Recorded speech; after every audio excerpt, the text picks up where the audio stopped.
bet your mom is Terraria music.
Bro, I'm just sitting here watching the skeleton farm work, and it is satisfying. Holy crap.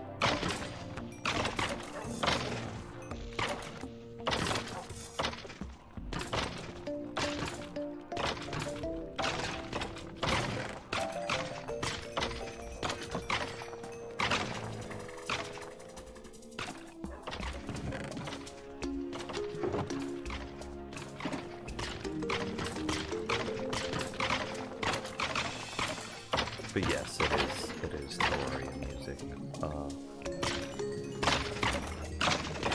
I was going to put on the standard Minecraft fare, and I was like, you know what? You know what? Let's put on something different. So then I was like, what is close enough that it'll still feel right? That also won't get us like copyright strikes.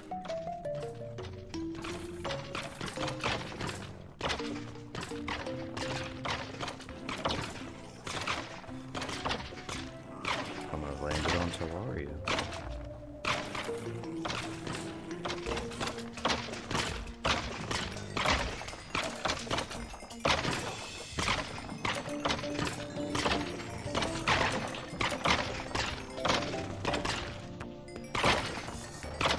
You wonder how well Stardew music would fit? I bet it'd fit pretty well. It might be a little too...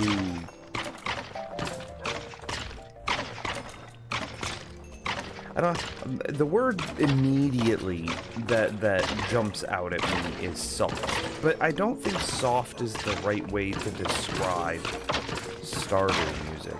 It might be too...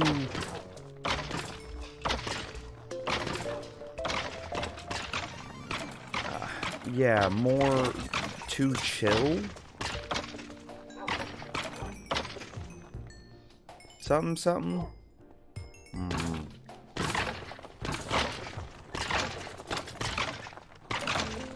A bit less adventuring. Yeah, true.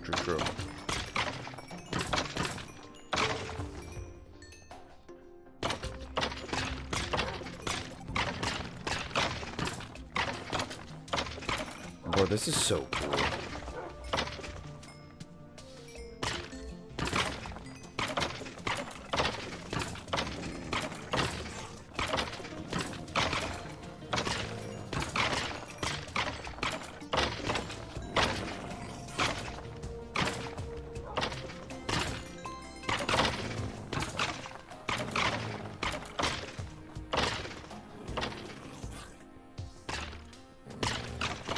I'll just turn this on so you guys can see it too. I'm just like watching it work as I like run in circles around it.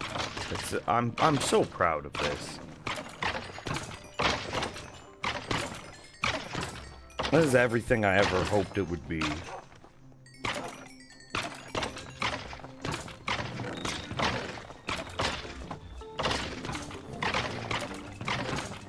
I mean, that's a lot of skulls too.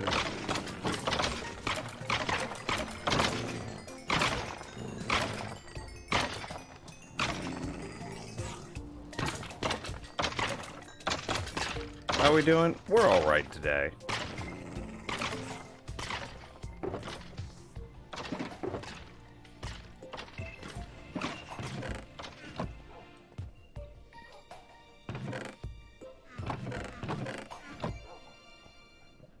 farm still doing good? Seems so.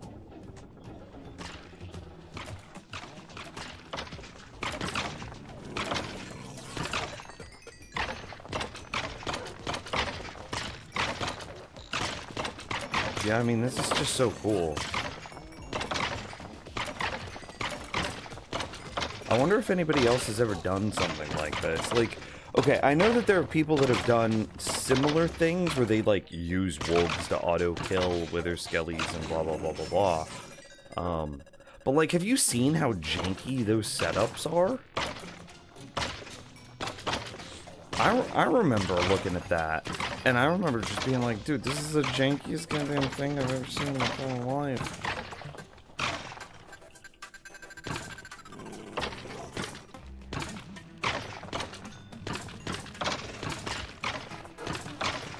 Yeah, here, it's this guy's. It's Shulker Crafts. He has 2.4 million views on it.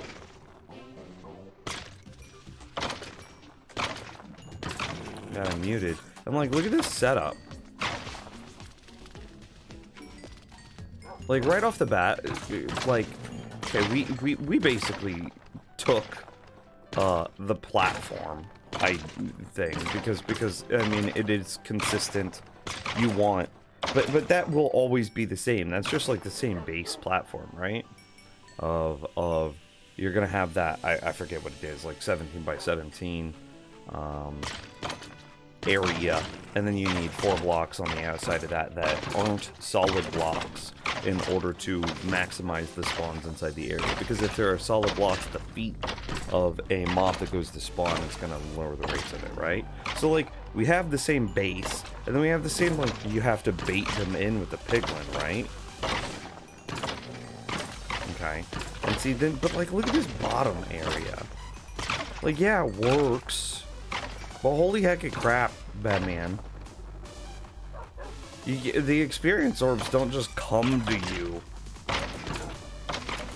Okay, he's gonna build requirements it. And I wanna see his like AFK test.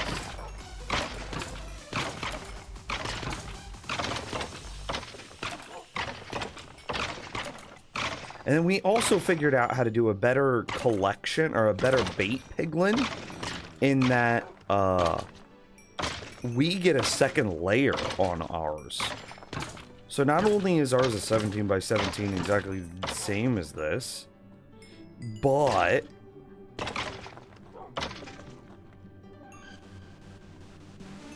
we get like, you know, a couple hundred more spawnable spots.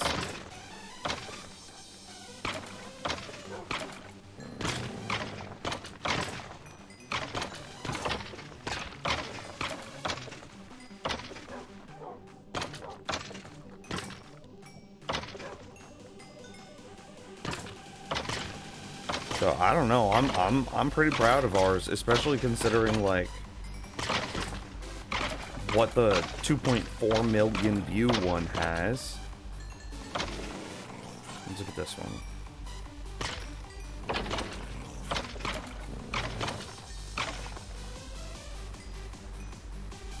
I mean, this one is designed for looting, so it's not quite comparable, because with looting, of course, you're gonna get more skulls. And so there is a definitely an argument for having a looting function built into a wither skelly farm.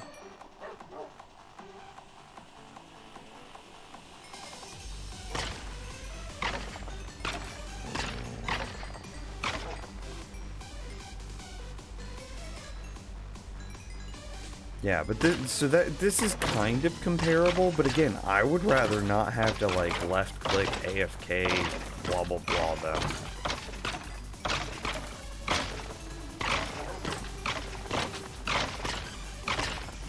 Like, this one is, for all intents and purposes, like fully automatic. You don't have to.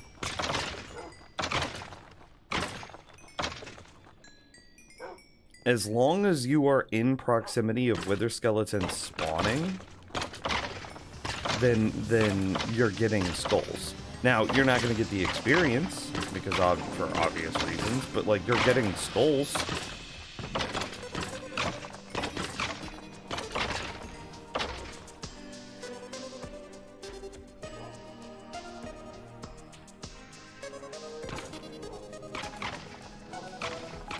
Thinning farm is different, but you can probably easily modify this one to have an option to use looting. I mean, if this dog didn't work, that's what we would do.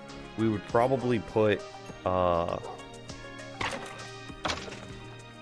something in here that would allow us to attack like this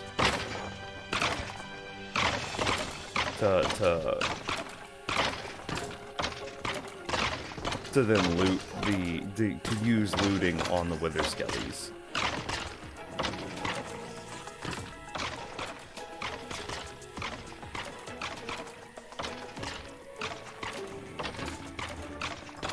Yeah, I mean, that's a good point, James. Farm is primarily an XP farm. I mean, skulls are redundant.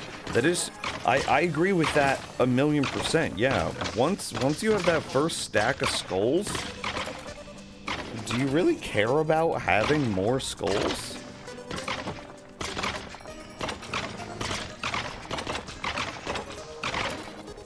No.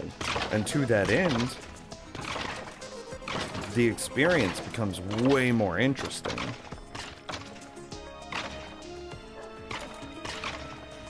What is this, man? Just starting earlier and earlier? Today I'm starting early because I have to end the stream early as well. And so I actually wanted to have the time and availability to get something done on the stream, you know.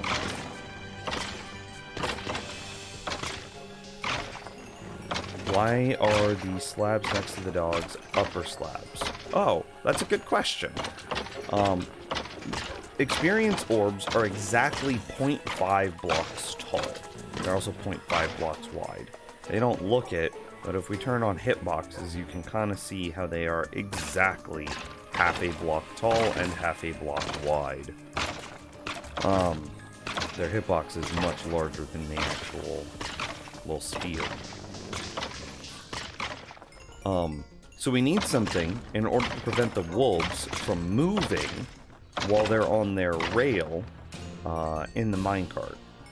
So we need something here to prevent them from moving, to clip into the minecart to stop them. But the thing that we put here also cannot impact the flow of experience in any way. So if we had used a full block, and I say stood right here, what would happen is sometimes when the experience would pop out, this experience orb would have been lost. And a lot of these would as well, because they would have clipped into the solid block, and then they would have drifted to right there where the wolf is, and then they would just sit there until they despawned because they couldn't get to the player. So it's twofold. They hold the wolves in place in their minecarts, and then they also ensure that the experience orbs always have the most direct, have a path to the player with absolutely zero obstructions. And then we put buttons on top of them so mobs can't spawn there. And it has to be buttons and not a solid block, because again, sometimes, look right there, sometimes experience orbs can land on top, and you don't want them to have to, like, slow fall down. You want them to just take the quickest, most direct path to the player, and that means not having an obstruction above the block either. But doesn't the experience get caught on the rails, or do the rails not have the experience? Rails do not have a hitbox, therefore the rails do not affect experience. Yeah, that's a good question.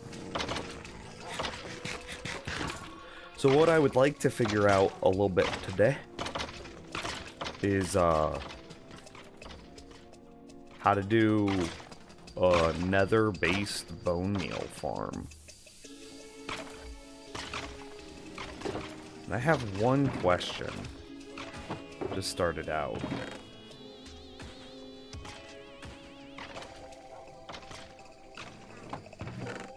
And the question is this.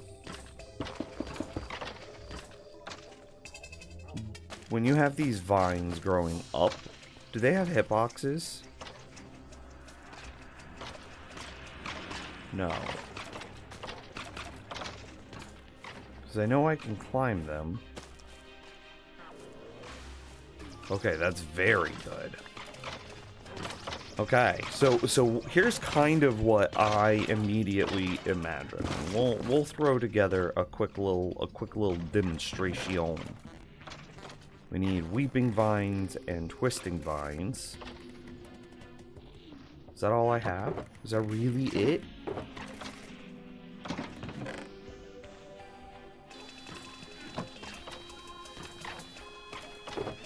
Well, damn.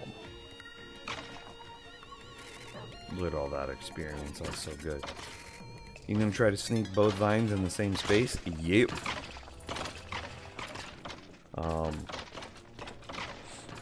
Well.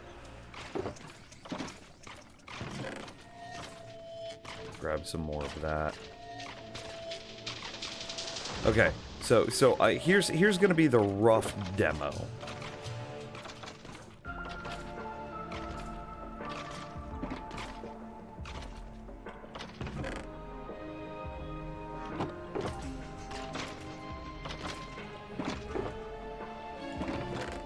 This music seems very fitting for being in the Nether.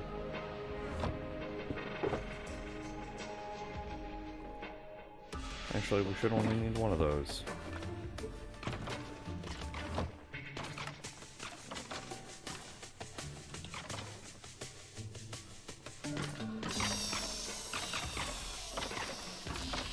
Okay, I'm just gonna kind of brute force out a thing real quick. This might be a bad height. So we're not gonna go big. We're gonna do a test. And we're gonna tease out some of the design issues that we might run into. So we're not gonna go big yet. Okay. Where's rough center? Okay. Here's exact center. Yeah, we'll put it back against the wall. I was kind of worried about gas blasts, but you know, I'll be fine.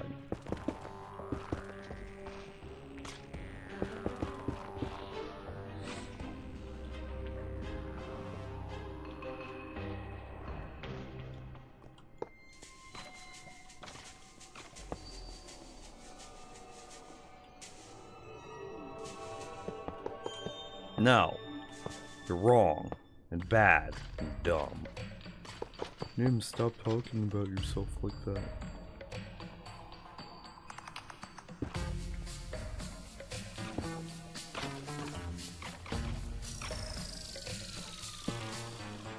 I need a lever.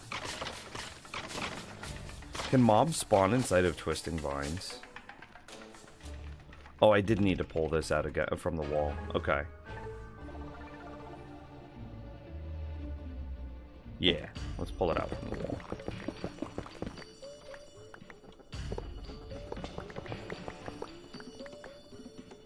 I also need a way to power those things.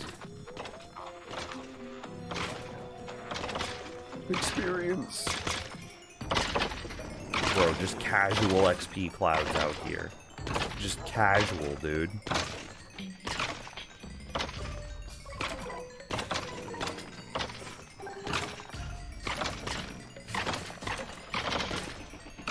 I love it so much.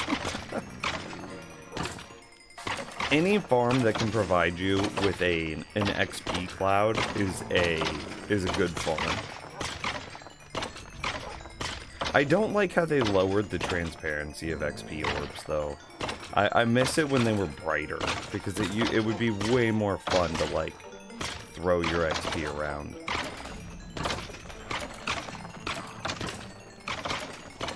Bro, how long is this gonna take? Okay, I did.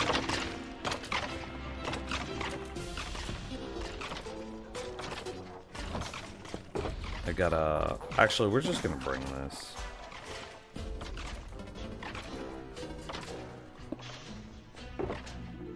I know I'm gonna need some piston boys, some lever boys, and that should be good.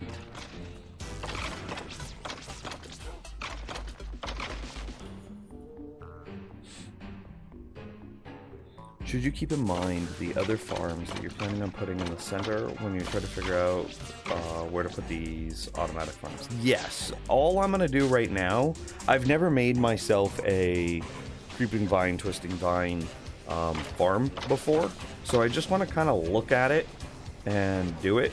But instead of, you know, we could look at it in a creative world, but we should do that. We should do our building and what have you in our hardcore world more often.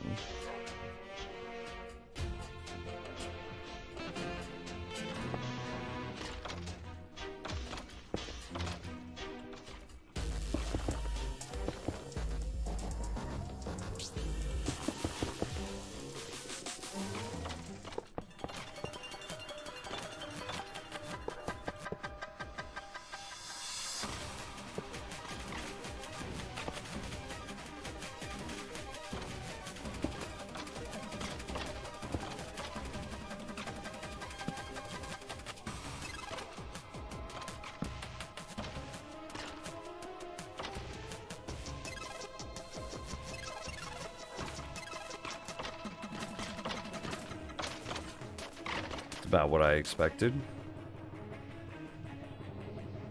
I wonder if Vanilla Tweaks is a less transparent orb. Oh yeah, maybe.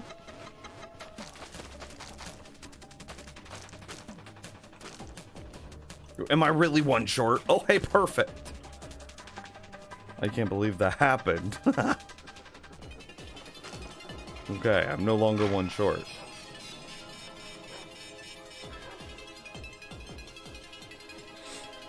Okay, so for the purposes of this build... No, wrong, bad.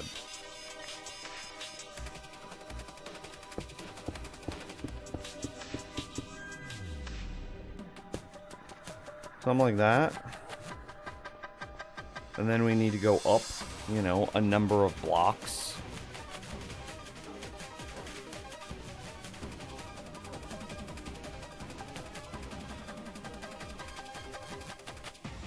Dude, this might actually be so easy. I just had like a brain blast of how to do this. Freaking Jimmy Neutron over here. Okay, I actually need some scaffolding. Real quick, how's the brightness? I recognize that it's dark, I'm in the nether, blah blah blah. Can you guys see alright? Let's get some trim lights. Maybe one observer in the center and then another piston on the vines? I mean, yeah, that's basically what I'm thinking. Like, imagine we have... Okay, let me see if I can paint a word picture.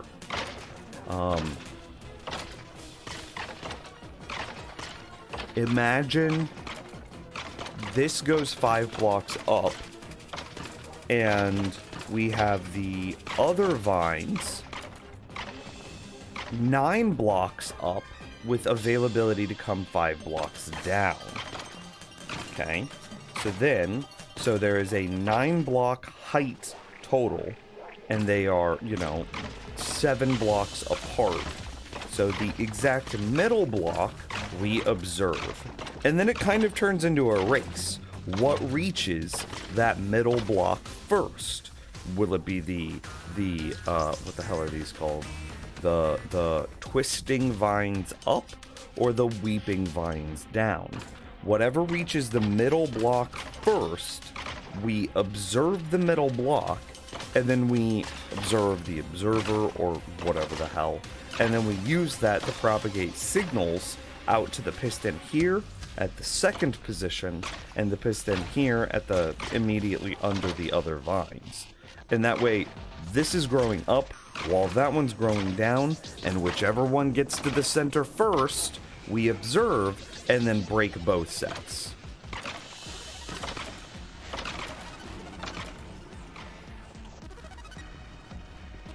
Oh yeah, that requires a hoe.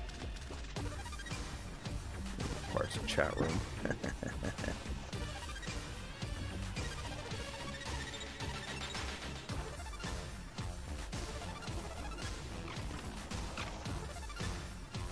Is it beneficial to have more spaces in the middle, or is it just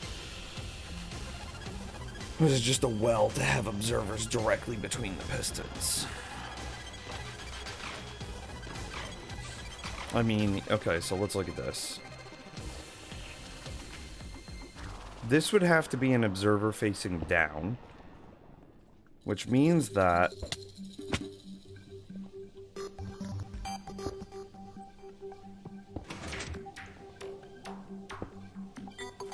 that's what we would need. Where did that go? Oh, it doesn't necessarily always create. So, I mean, I guess that's minimum space, right? And then we have another observer facing up. And then another piston facing out. Okay, I'm scouting.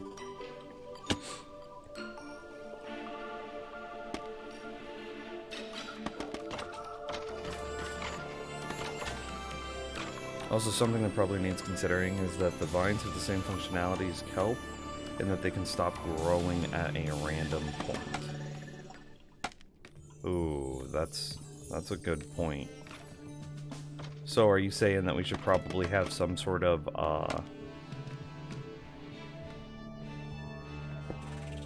like...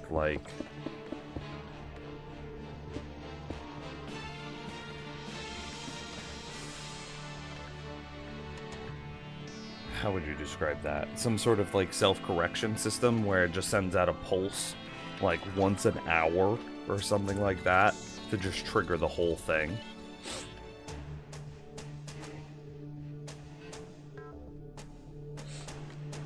Or do you think that by doubling it up, the likelihood of failure is going to be so low that it can basically never happen?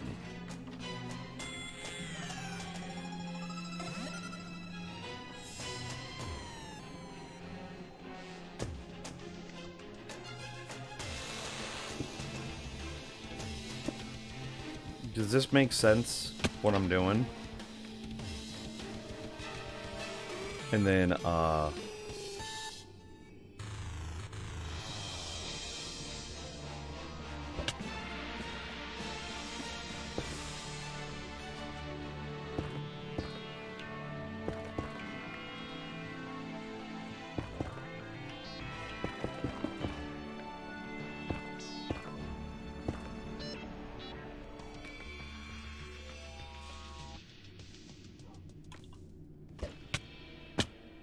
that's fine. Rails up here to stop mobs from spawning.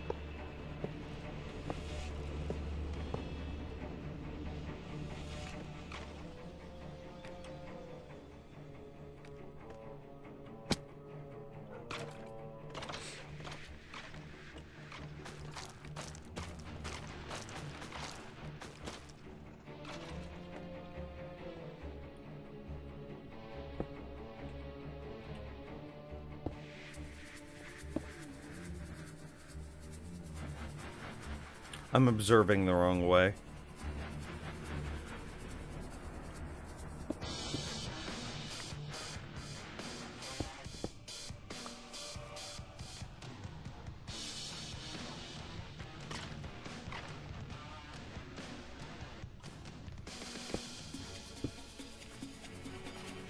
How do I get the observers facing the correct way? Up top. P5O FOM.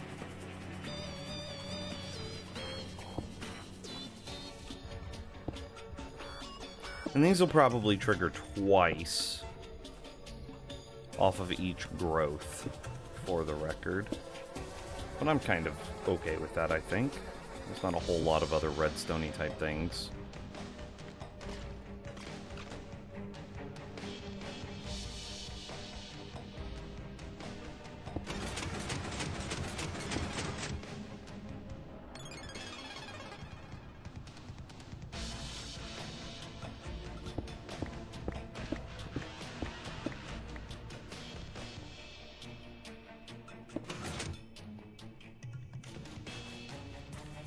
I'm just gonna have to do it slowly like this.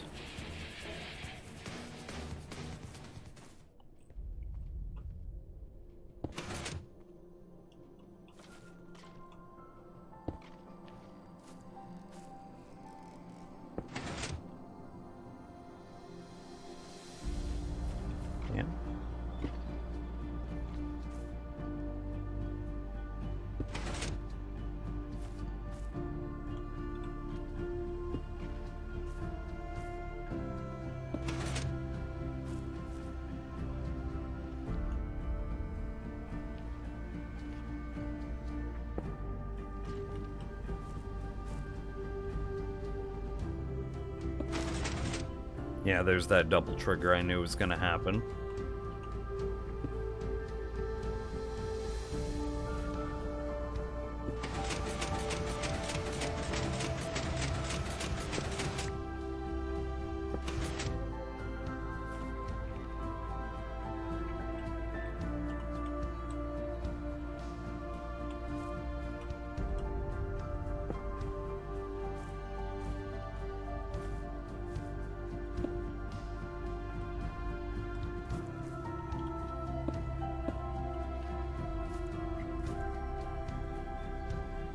You know you're rich when you use observers as scaffolding.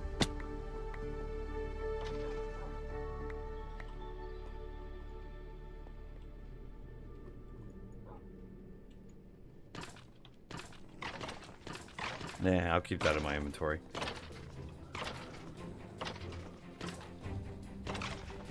So I need to somehow do the same thing now, but for the top.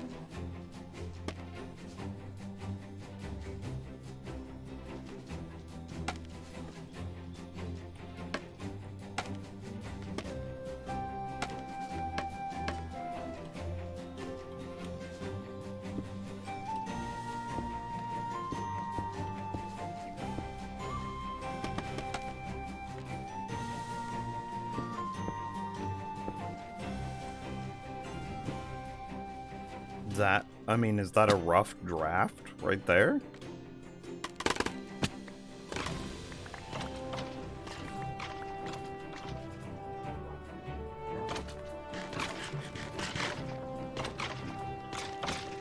Okay, so what I'm hoping happens is that as these grow up and these grow down, one of them will eventually make it to the center here.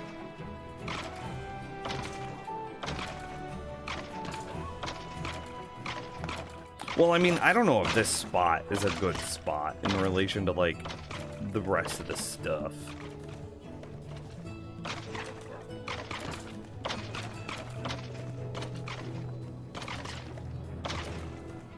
Mobs can't spawn on pistons, can they?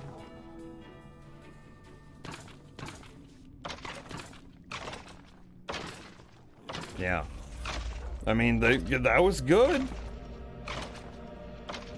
And then, you know, we encase it all so that way whenever you break the blocks, it always falls perfectly straight down and lands inside of the thing.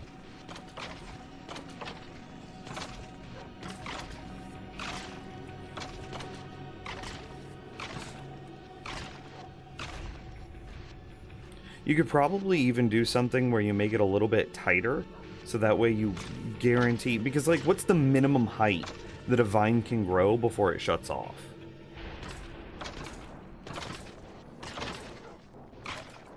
Not gonna lie, I never thought of combining these two types of vine farms. I thought of making a vine farm. I mean, I need bone meal, and there's only 3 things that you can bone meal in the nether. And that's vine, cactus.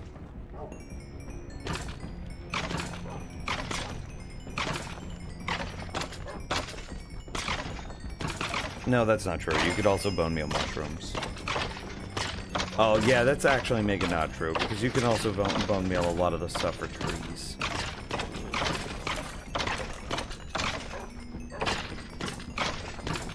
But for the list of things that I wanted to, or that would have worked for the type of vine that I wanted, I don't have to, like, TNT trees or wither boss blow up trees or anything like that.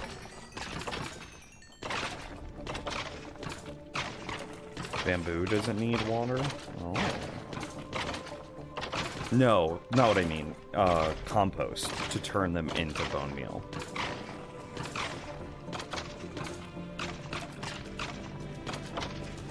So it's possible that, like, these guys at a height of 2 are broken.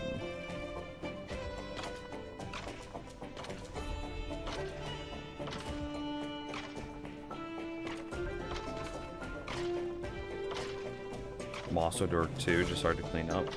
Okay.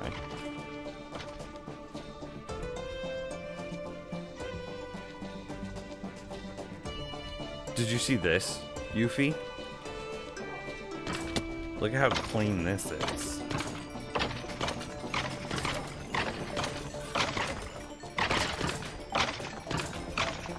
I think you could do bamboo instead.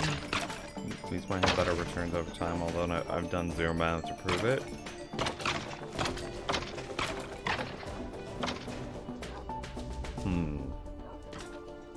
Why don't we consider bamboo?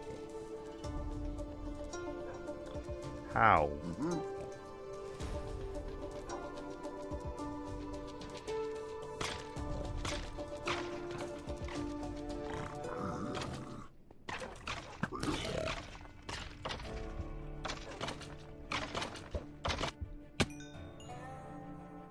This is all rail. He can't spawn on rail.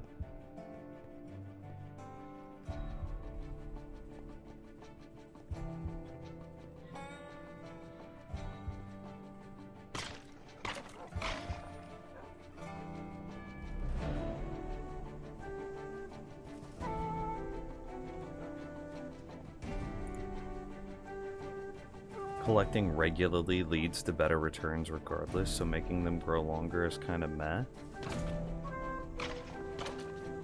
I mean, there might be a different way that we could do this that results in a smaller height.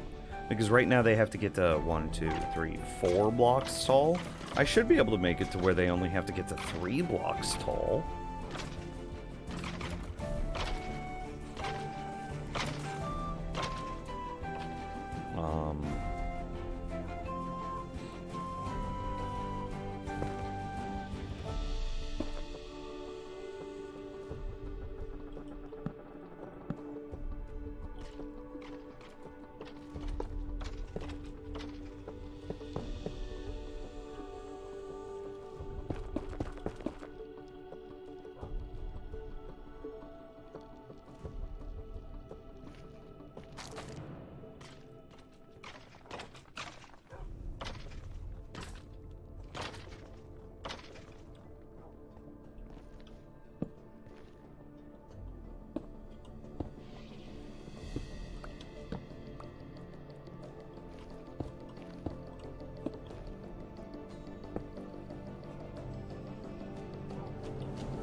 I think this will work.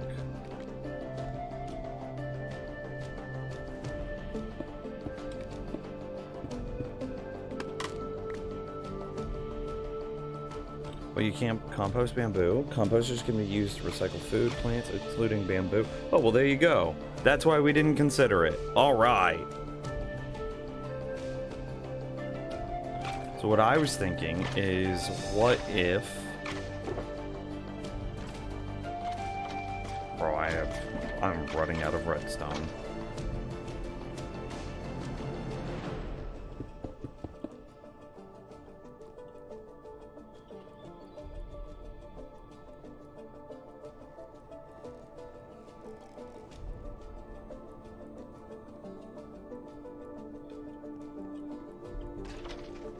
Yep, I was already on my way to get note blocks. I don't know how to propagate the signal up, though.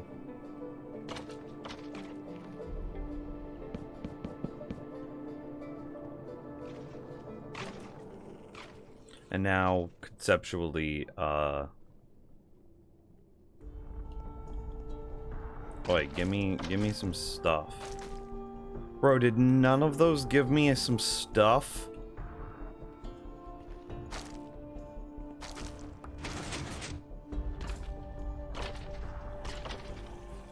I am disappointed.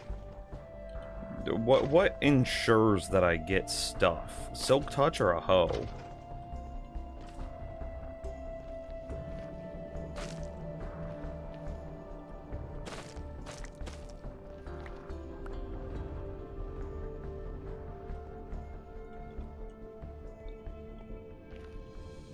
Okay.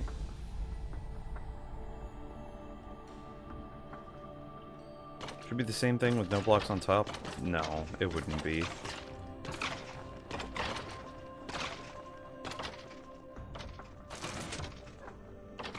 Well, that's actually kind of convenient. It doesn't even double pulse when it does it like this.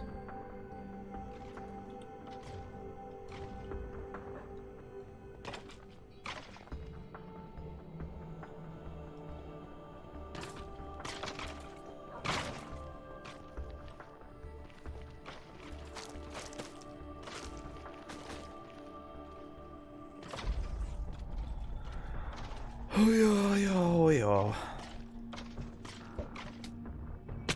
I missed.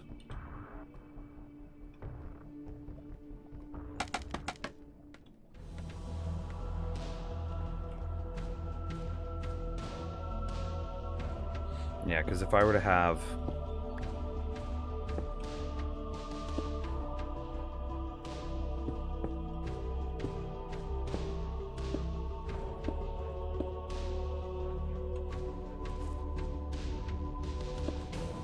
If I were to have...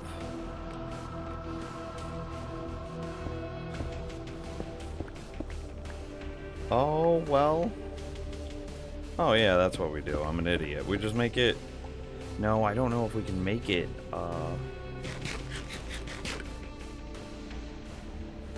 Will we get a double pulse?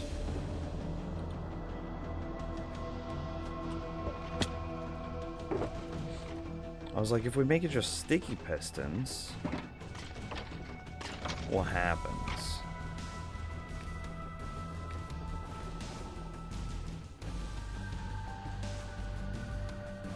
Because then we could put the sticky pistons here.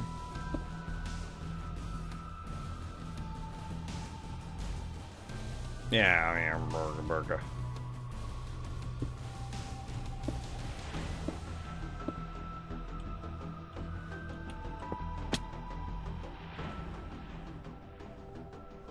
Just for that crisp uniformity. So now if we had another lad grow up,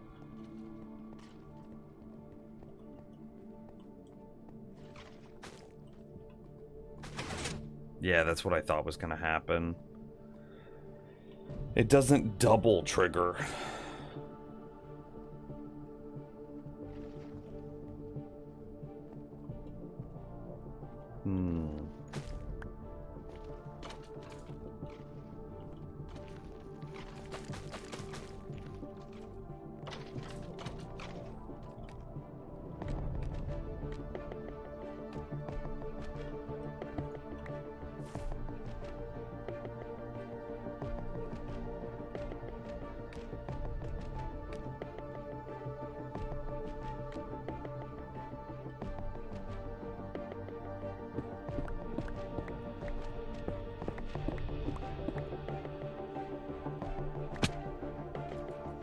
So how do we get that signal to do the same thing on the other side?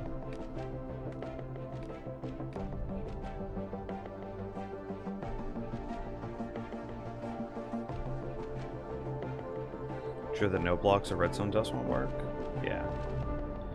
Quasi-connectivity, which is what we're using, goes down. So what we're actually doing is we're powering this block, and then we're using a note block to tell the piston here that it's been quasi-powered.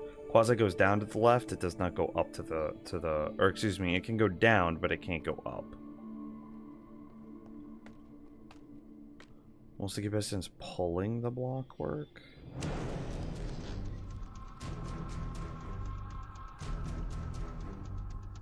I don't understand what you're saying.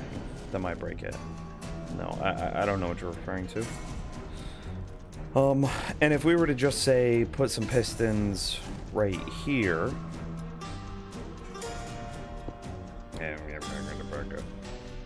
If we were to just put some pistons right there, they would never get triggered. I mean, I'll show you. I don't mind showing you. This is fine. It'll take all of 30 seconds. I hate my life.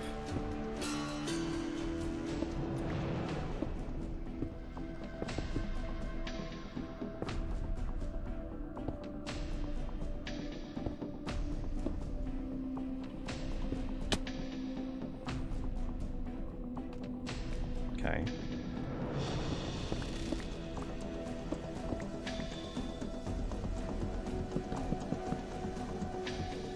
Okay. And we'll just put a torch here. Cool. That's pretty solid evidence that a note block up top isn't going to work.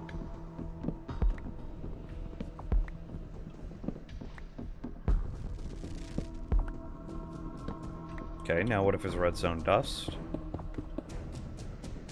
This won't work either.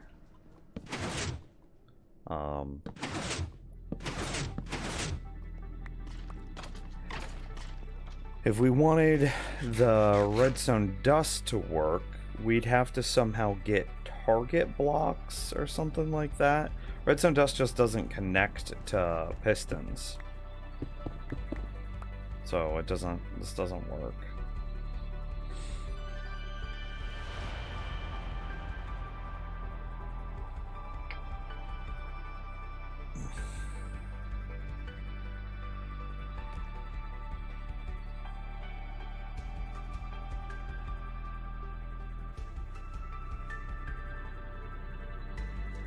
You might be able to do some, like, really tricksy, fancy stuff with, like...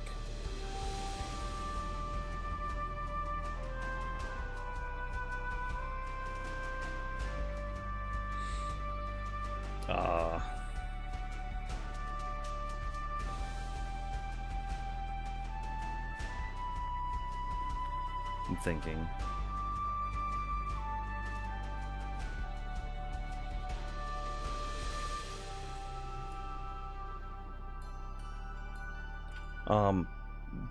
there's definitely ways that you could, like, observe this observer or observe this note block and then propagate that signal through this. It can't go through this solid block or else the signal wouldn't work down. Could be a double torch. Observers don't create a redstone signal long enough in order to deactivate a torch.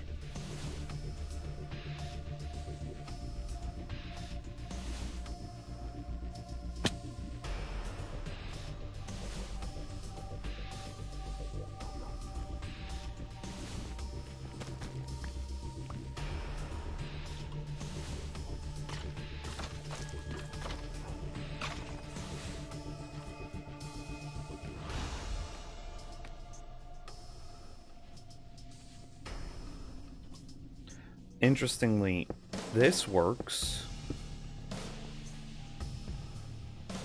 So, like, I don't know, maybe you do this?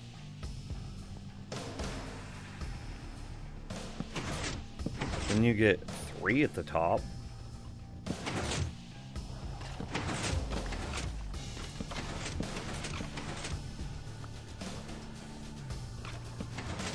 Oh.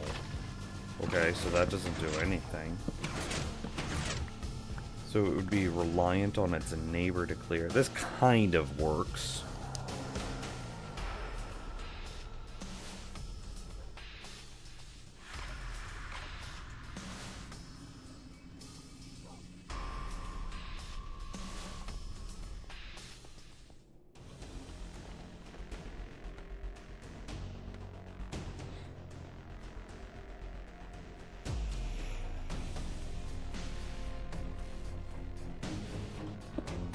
I don't like it, though.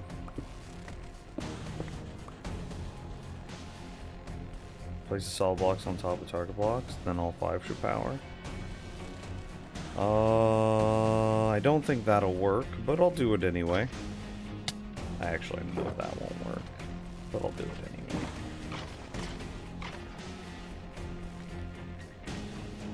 anyway. You're gonna break other things. Lap, lap.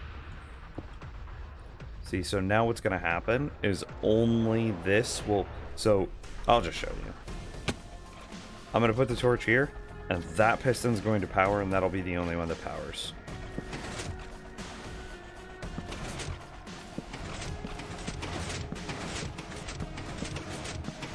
Yeah, you see it now.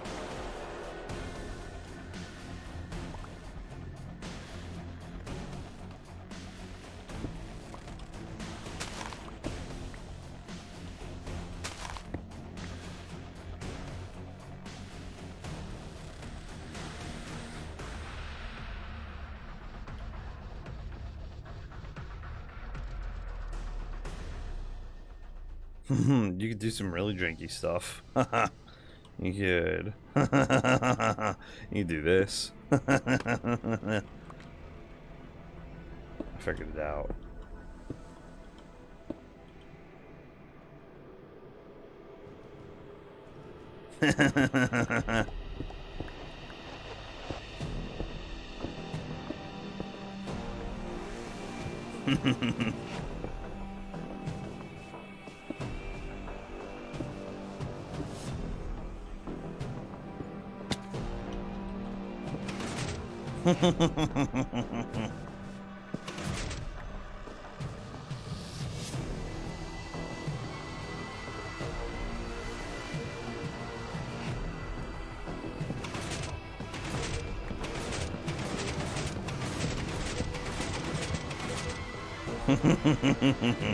This is terrible.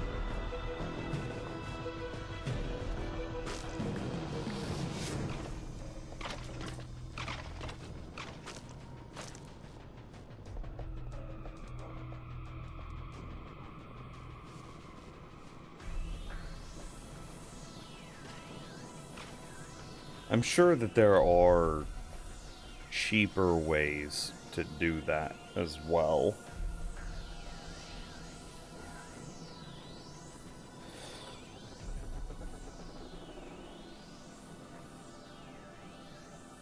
I hope that a growth tick from the upwards red vine won't break that. A growth tick from the upward red vine? What are you talking about? You mean the green vine goes up, the red vine goes down. Oh, look, that one, it just did it.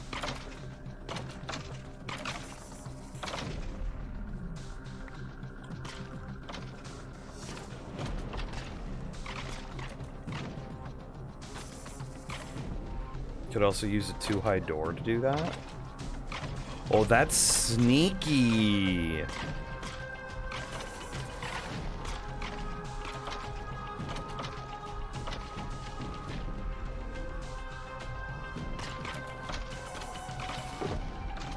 There's no way I just have a door lying around. Man, if only I had, like, a buttload of wood right next to me, just ready to go.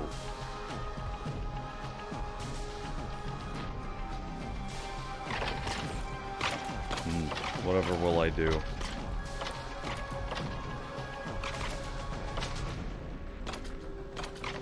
Man, if only I had, like, tree farms or something.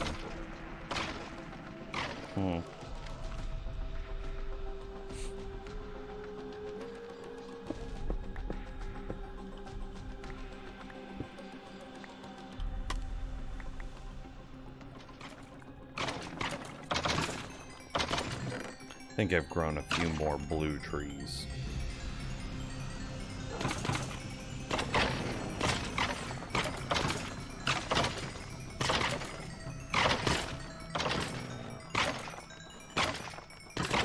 I'm clouding right now.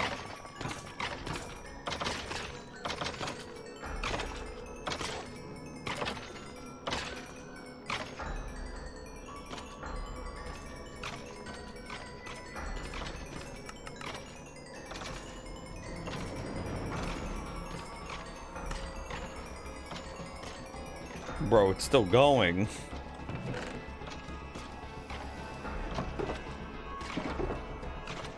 I knew I had one more just lying around somewhere.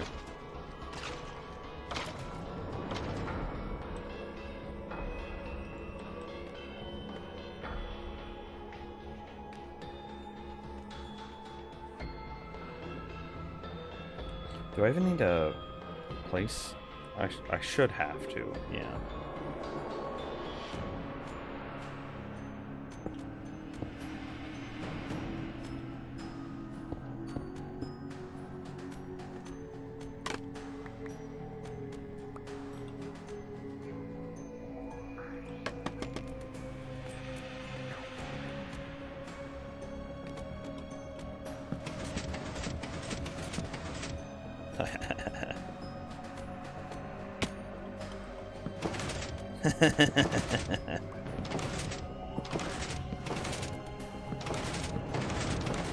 God, it's so noisy.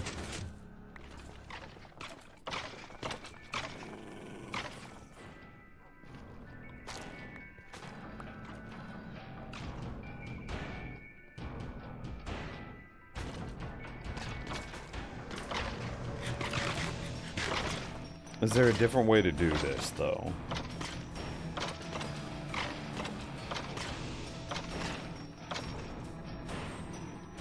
I mean, I could do it quieter with another observer.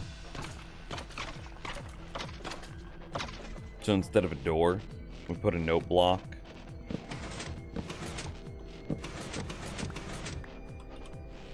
We do this.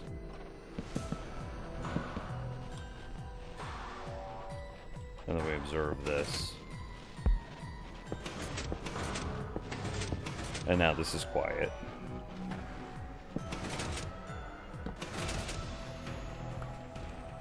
A little more expensive, admittedly, but, you know, it's quiet now. Oh, that wasn't my silk touch axe.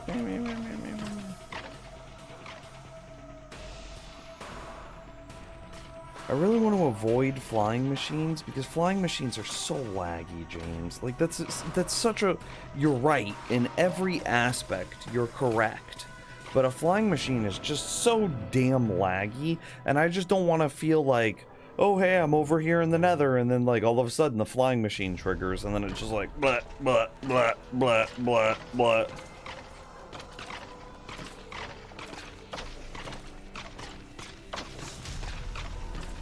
I wonder if using bone meal on these vines could lead to making a compost system that's positive using only these 2 items. No way.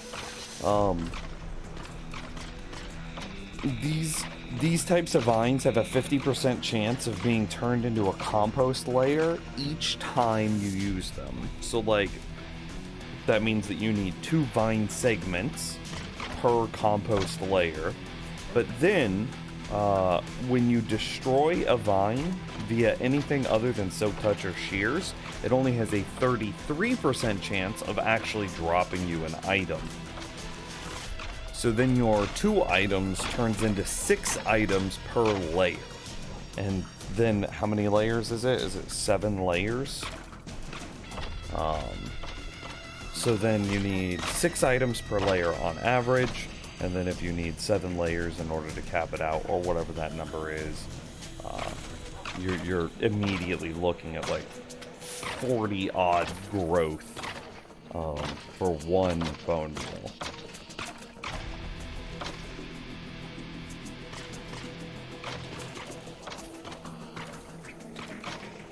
Yeah, I was aware of that going in.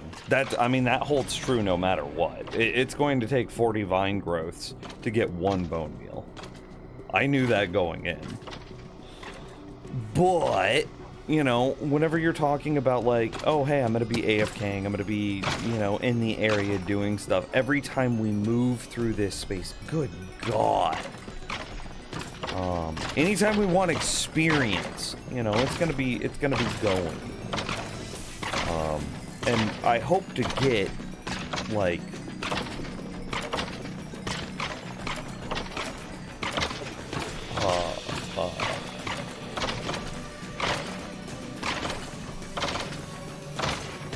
a lot. I don't know.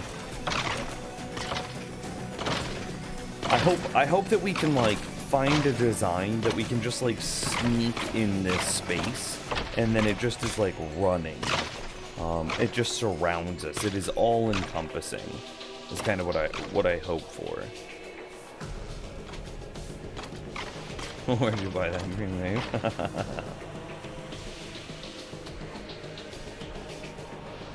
Look at me making these clouds.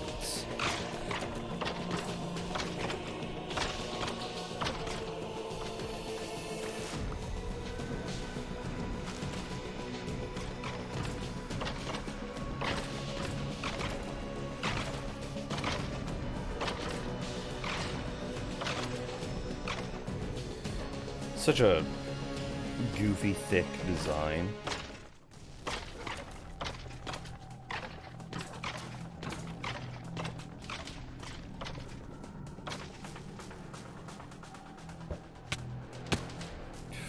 Nailed it.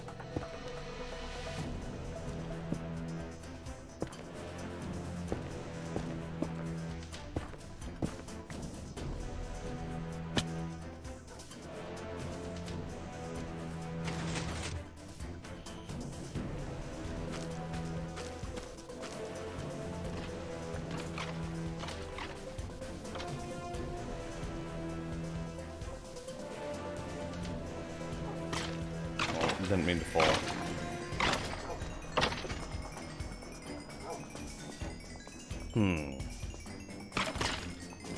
So using those numbers and average growth rates of vine, you need about 220 units in order to get 1 bone meal a minute.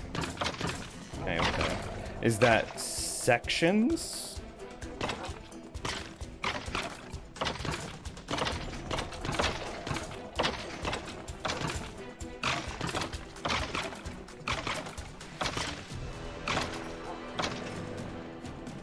Okay.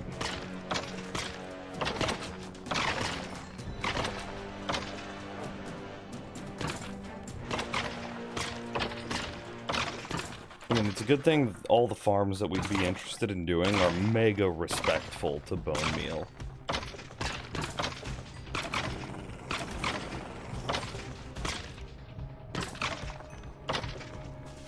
Because, like, the fungus farm automatically, like, sends all of the what are those called? Like, the bushes, what have you. What are these things? Where are they at? These. Roots. It automatically sends, like, all the roots back into itself in order to be composted and used again.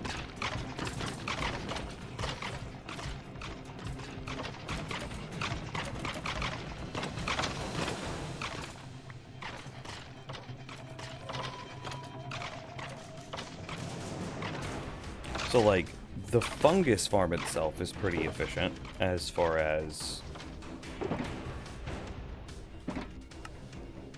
bone meal usage is concerned. And the tree farm, the nether tree farms are also pretty respectful to bone meal.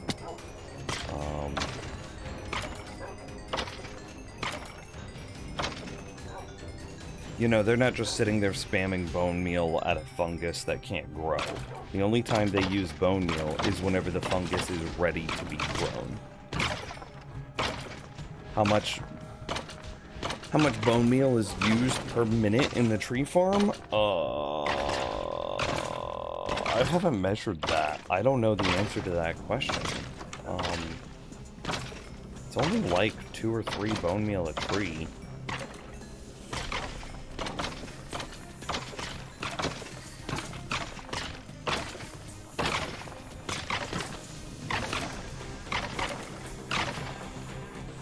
Yeah, I'd guess 2 average, because it grows pretty quick.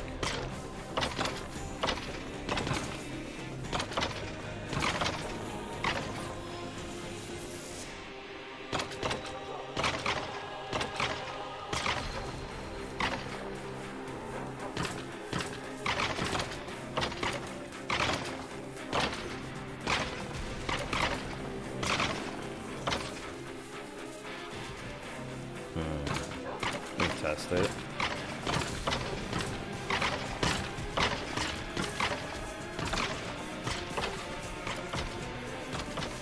Kind of how many trees and see how much bone meal is used?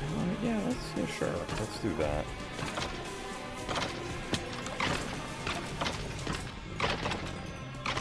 Okay, we'll just leave that in there, so that way there is 64.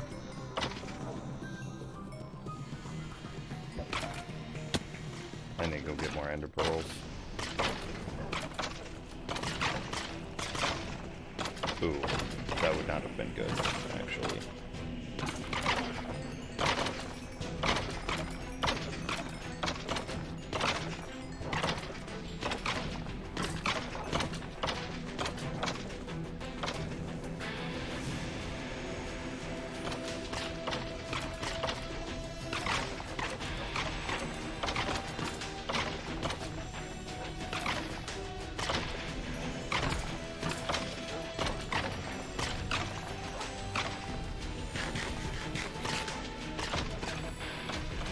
This is some intense music, jeez. Okay, so there's exactly 9 stacks of bone meal. So we'll test that. I'll just dump this. There. Let me go get some more ender pearls, though. That makes me nervous, only having one. Really put some urgency. It does a bit, yeah.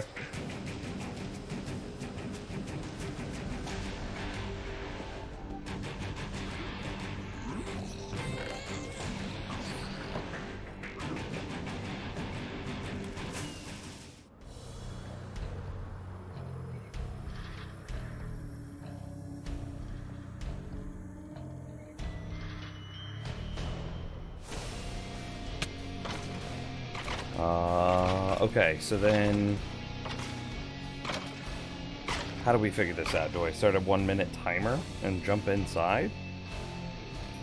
Do I have enough fungus to do that?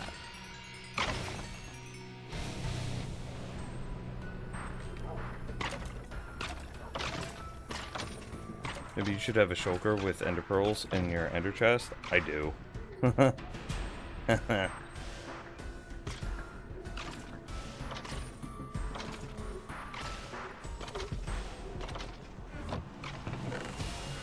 There's no other red fungus. Okay. And just for like 2 minutes? I don't know if I have enough fungus to test for 2 minutes is the issue. Oh, hey.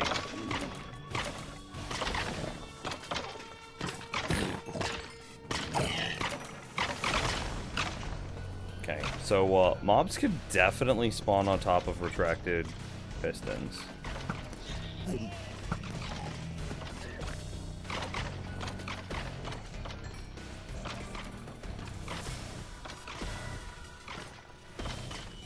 It's fine.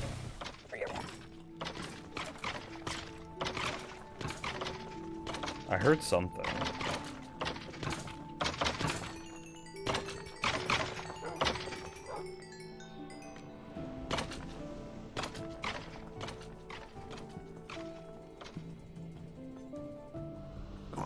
Oh, there he is.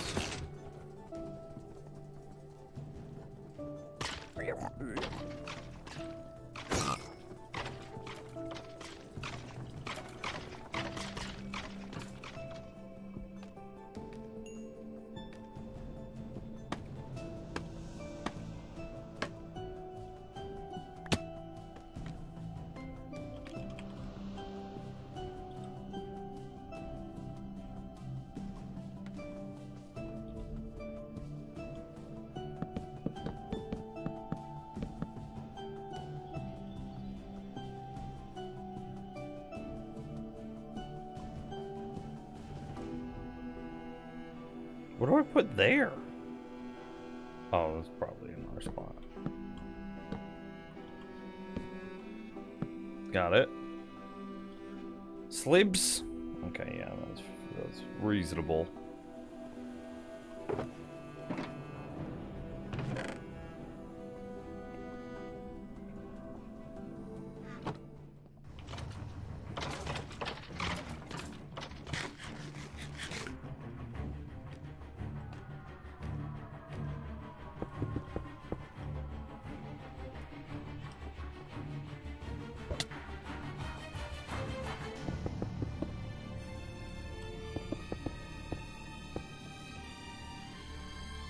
Alright.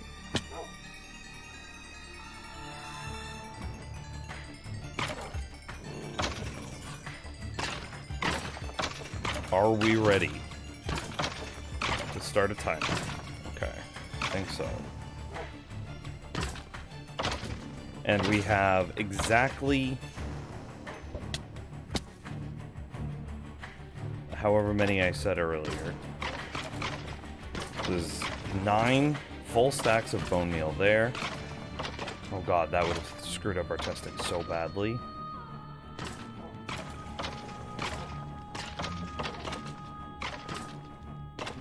Okay, hang on. I gotta move all of that over into this farm as well.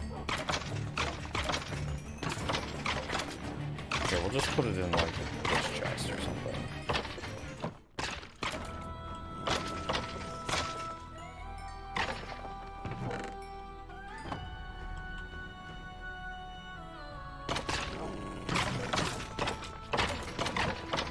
Frosty card for a year. How does that work? Do you have to make another purchase in order to get your free Frosty? Nothing. Nothing. nothing. Nothing.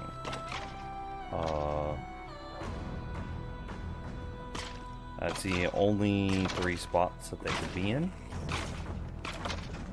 Because the next spot up is the dispenser, which has our 9 stacks of 64.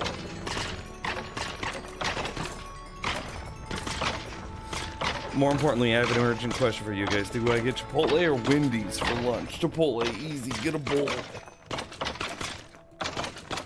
Easy. Actually, no. It's not that easy. Because you could get like a... Bro, the Wendy's freaking strawberry lemonade is so good. The Wendy's strawberry lemonade is way better than any, like... Ugh.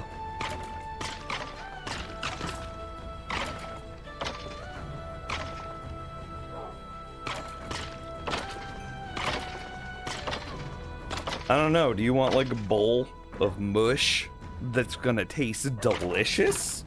If so, get Chipotle. Do you want some sort of sandwich that has consistency that will usually taste good? I've had some bad Wendy's experiences that'll usually taste good. Well then get Wendy's. I've never even heard of Costa Vida. Okay, anyway, are we ready to do this thing? I think so. Okay, so I'm gonna step inside. Aim. I'm gonna set this up. Okay, now I'm gonna put one hand. I'm pulling up my phone. And I am finding my timer app. Stopwatch. Yeah, okay. Now I'm gonna hit my right click, left click button at the same time I push the stopwatch. Ready? 3, 2, 1. Oh no, I accidentally started one early. Right, here we go. Okay, I'm pretty confident that I got those at within a millisecond of each other. Like within like a fourth of a second of each other. I feel pretty confident with this. 15 seconds. 20.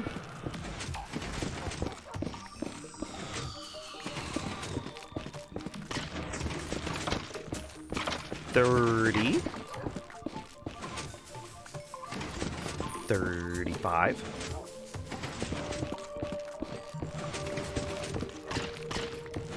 You guys making me hungry on my work break where I'm trying not to go out and eat. 45. 50.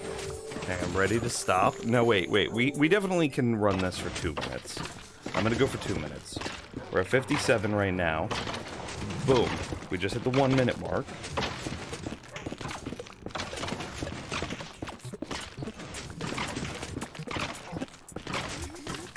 $110.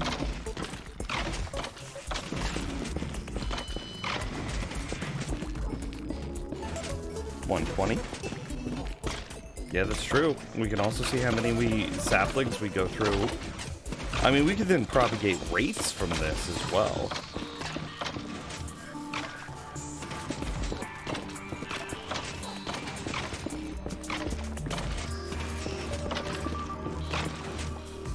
$140. I'm getting ready to hit the pause button.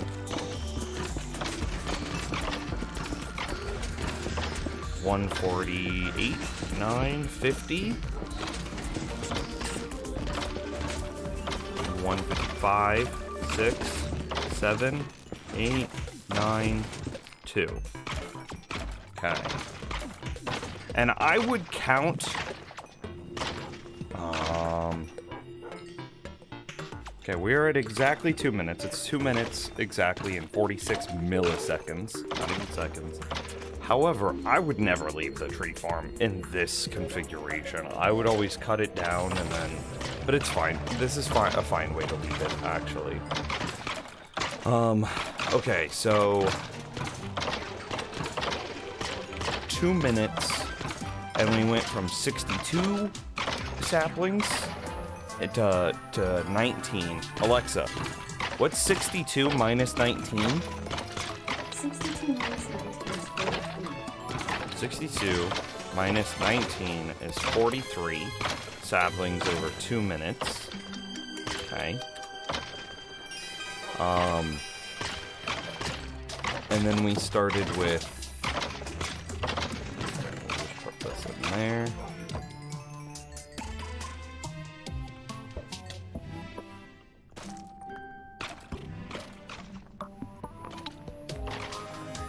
And we'll take a look at our bone meal use.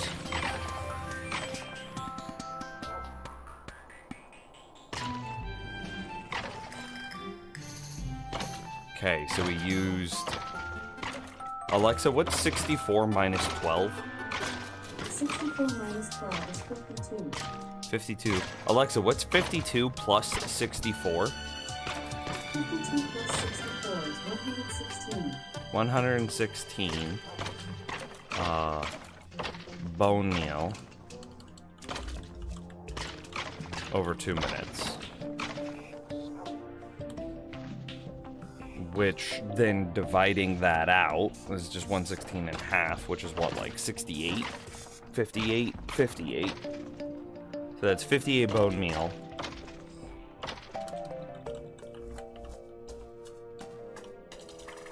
Yeah, so that's 58 bone meal a minute.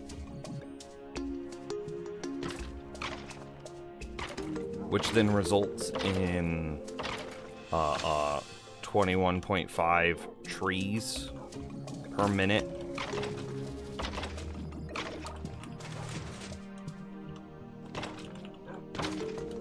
Per minute. And then that also results, it's like 4.7 wood per tree. Because sometimes you get the wart blocks, but the vast majority of the time, we should have emptied this chest, because then we would have actually just been able to get a raw number there.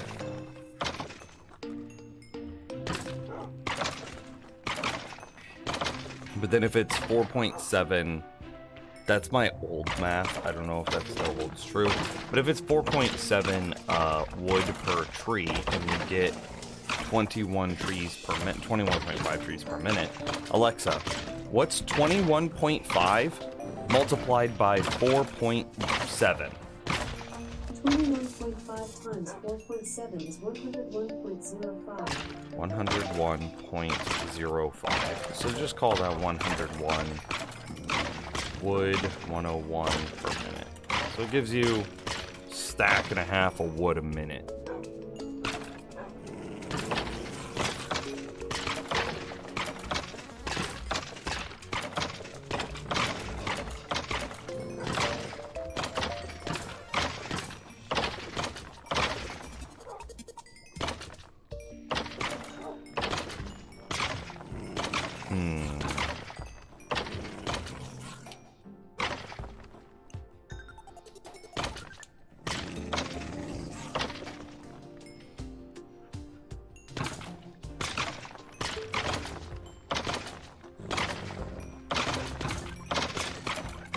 Alternatively, what we can do. Man, you should be able to bone meal. You should be able to compost bone meal, the bones into bone meal.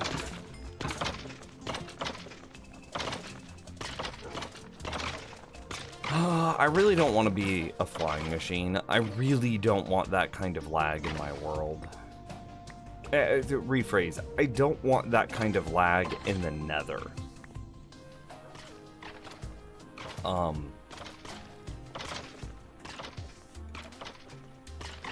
Yeah, I really don't want a flying machine worth of lag in the Nether, because as soon as that triggers, like, the whole world kind of stutters. And if I am in the Nether, that is the worst spot to have stuttery world lag.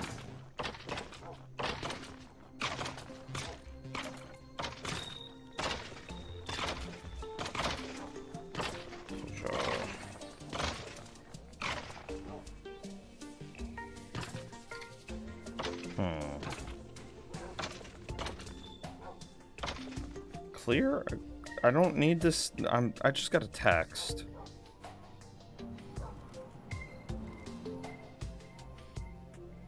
I'm trying to get to the text, but the stopwatch was like being very invasive.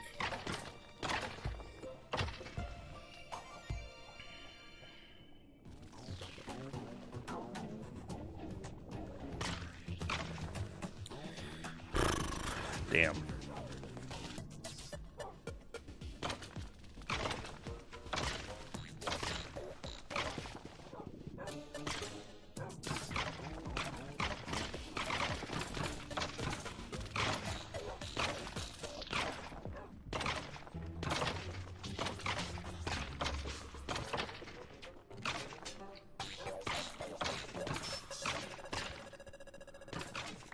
I don't want to talk about it. I don't want to say anything about it. I don't want you to even fucking respond. Grandma slipped into a coma this morning. She's got... The nurse just said it's probably today. As an aside, go get vaccinated, people. Go get vaccinated. Save our old people.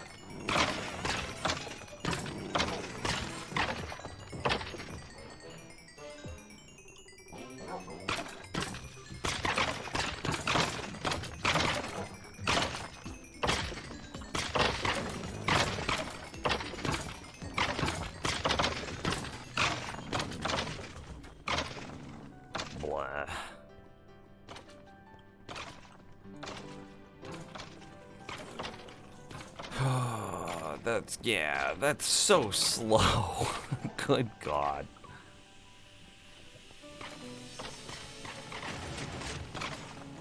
Yeah, we need to get our boosters as well. We got Moderna, real quick. Real quick. And then, got our follow-up, like, exactly a month later. It was so easy to get vaccinated, too, which, like... I kind of appreciate, but I also know that the reason that it was so easy where I live is because I live in a place that is very conservative, and the conservatives aren't getting vaccinated. And so all I had to do is find a slightly more rural place, and they were begging, literally begging people to come in to get vaccinated. And so we were able to get vaccinated while in like the first wave of vaccinations. I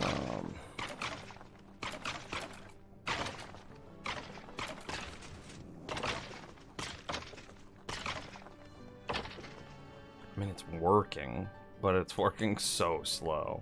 Yeah, and then we went in, got our second dose a month after, but the CDC just updated their guidelines, and you're actually not getting your booster, is what it is. CDC says to be considered fully vaccinated, it's 3 shots now.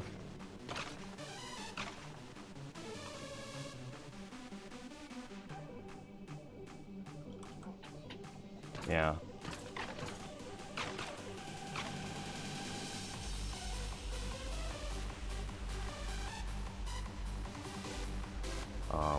Let me double check that information though.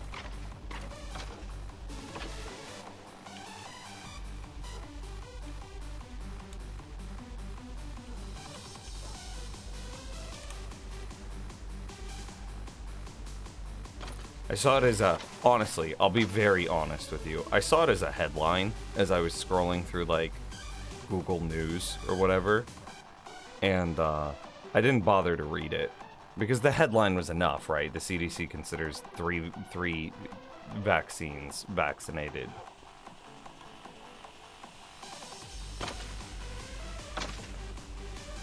I can't find it again, which means I'm probably wrong, you know, if I can't find my source. So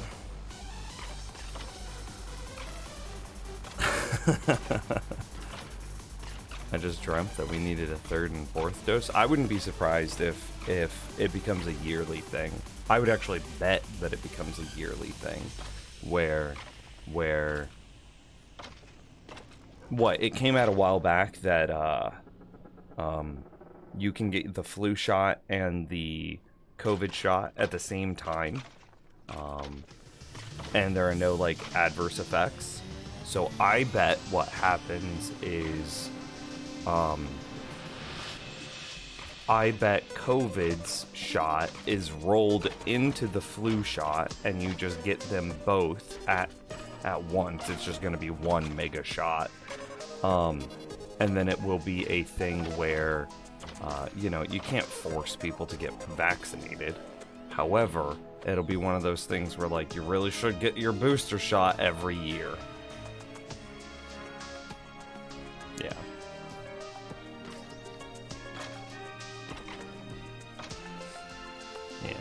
Yeah, get vaccinated, get your booster shot, save someone's grandma.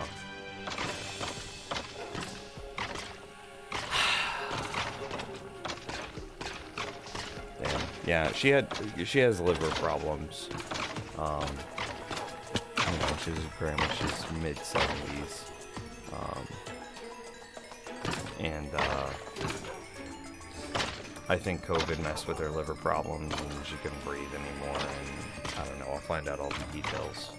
That's why I'm ending the stream earlier. I was hoping to go see her while she was still lucid.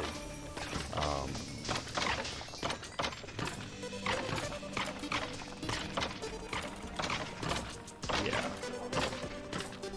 But she, you know, she's an old person. She has old people problems. That's what it is.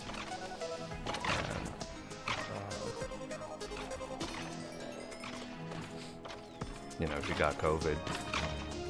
It's my understanding that she couldn't breathe and she went into a coma, and now they're saying she's just not going to wake up from it. Blah. Can you show the tree farm and run it? Hell yeah, brother. Hell yeah, I can do that.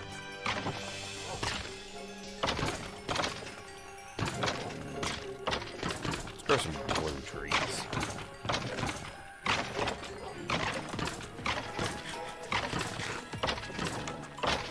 I feel so naked whenever I don't have my Totem of Undying on.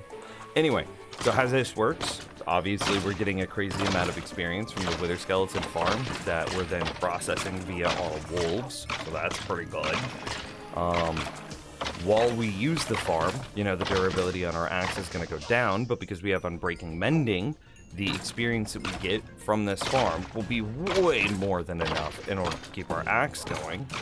So then we just step inside, get as far to the front as we possibly can, aim just under the top pixel of the first block, just there. Then we hold both right and left click at the same time, and away we go. My hands are off the keyboard. Now I have fancy macros in order to hold right click, left click for me, but you, without fancy macros, because you're not me, you're you. You don't have fancy macros. What you would probably want to do is, you would go into your controls and you would change your left button, your attack destroy, and your use item place block button to like left arrow, right arrow on your keyboard. So like that. And then now that they're on your keyboard, oh, I messed that up.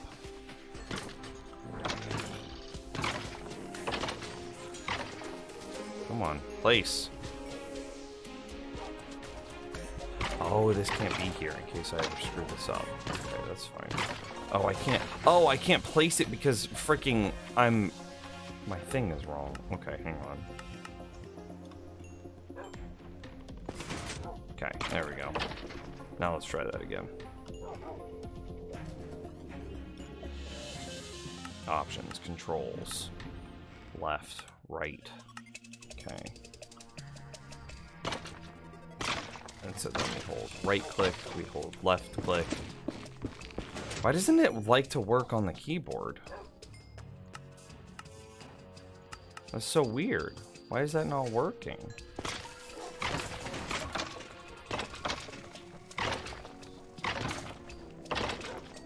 It doesn't, I don't know, it's not liking my keyboard for some reason. Maybe this is just more problems of my keyboard. Because that works just fine. Some keyboards don't like dual inputs outside of shift. Maybe that's what it is.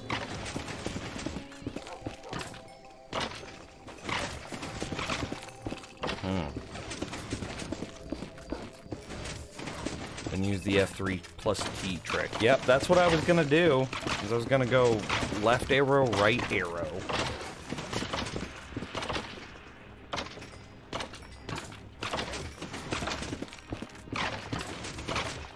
But yeah, that's the farm. And I'm running out of fungus, so we're gonna pause that. But that's what you do. And you would also stack your inventory. My inventory is just a bloated mess right now, so I didn't have to do that, but yeah.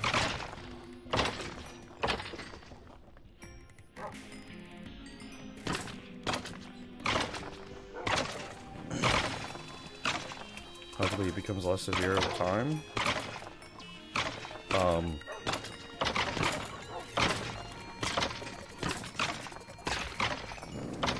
I don't think that'll happen. I don't think that's how that works. The only way that it becomes less severe over time is humans adapt and it becomes like part of our genome. I don't think that I don't think that we're gonna see COVID get less severe within the next couple of generations. I think in a few generations it might get less severe, but I don't think that's gonna happen until like we hit like generational breakpoints. You know, I could be wrong. I'm not like a genealogist or whatever the hell. I'm not. I'm just a fucking dude playing Minecraft, right? But I'm pretty sure that the flu only got less severe because we as a species adapted to the flu.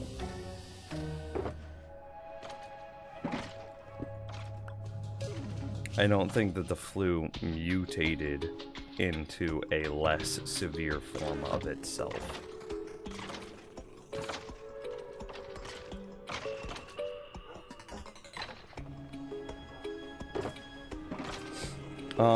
But yeah, this is all going well. This is still just so...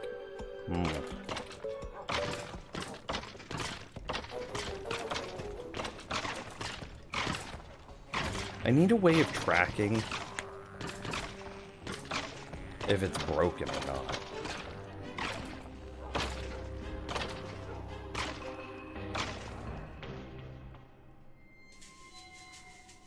I mean, in terms of vaccinations, the mutations become more handleable by what we already have vaccinated against.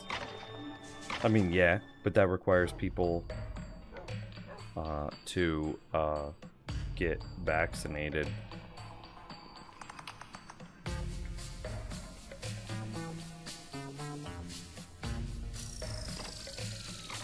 F3 gives growth. Oh, wait.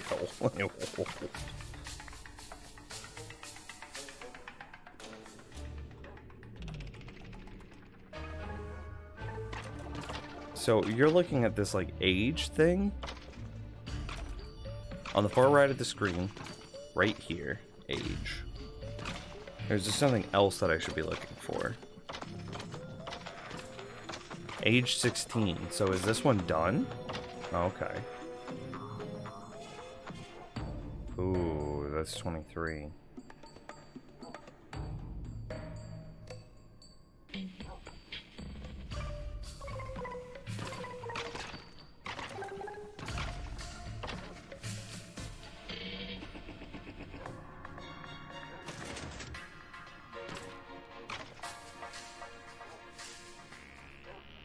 So like this one here that's 24. If he doesn't grow on the next age tick, that's it for him, right? He's just forever just a 1 tall.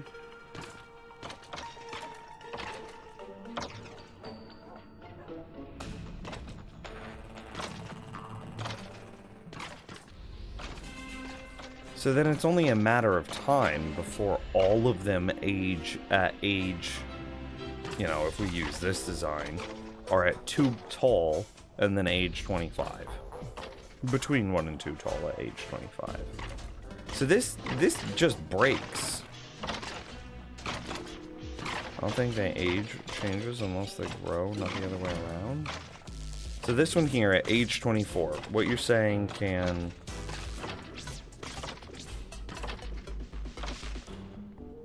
is it has to grow once.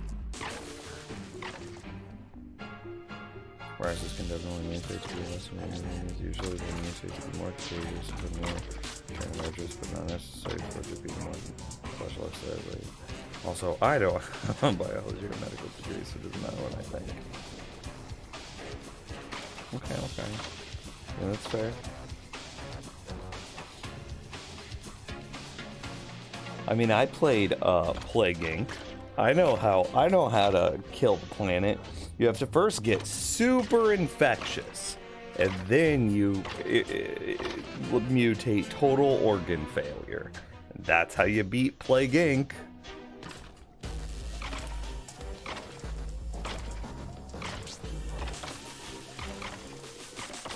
Good luck, Yuffie.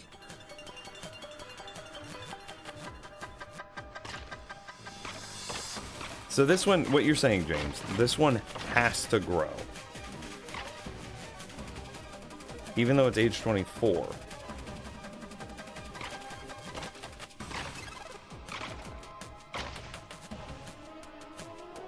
It must.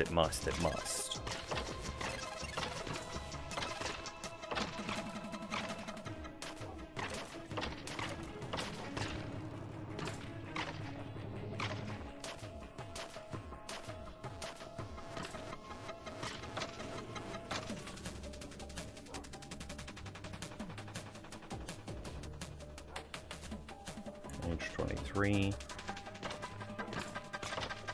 Okay, maybe where I'm asking the wrong questions here.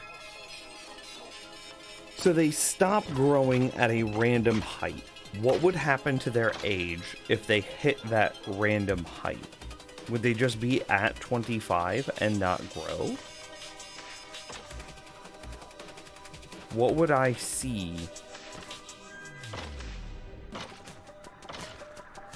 in the F3 menu that would show me that they're done growing? Okay. So at 24, he has one more chance to grow. And if he hits 25, then that's it. He's just not growing. Okay. So this guy basically has one more chance, is what we're coming to terms with. Okay. Super infectious with no symptoms? That's the best early strategy? Yeah, it is. Nico plays Plague Inc. He knows.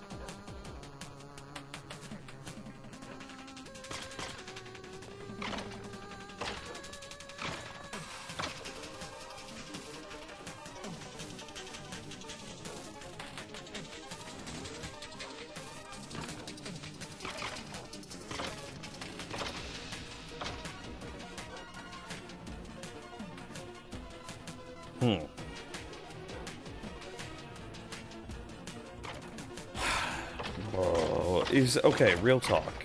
Is doing this and having all of these like vines and everything, is this overkill? There's nothing stopping me from just like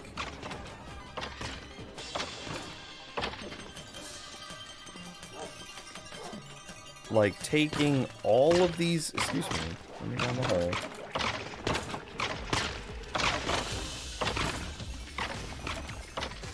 There's nothing stopping me from just taking all those bones. I yeet these underground. It didn't work.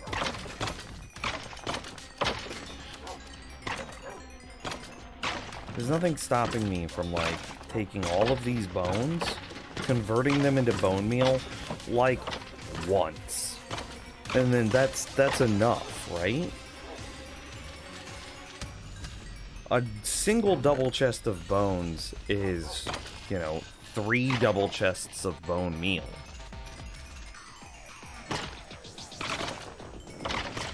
But think of the automation. I mean, I agree.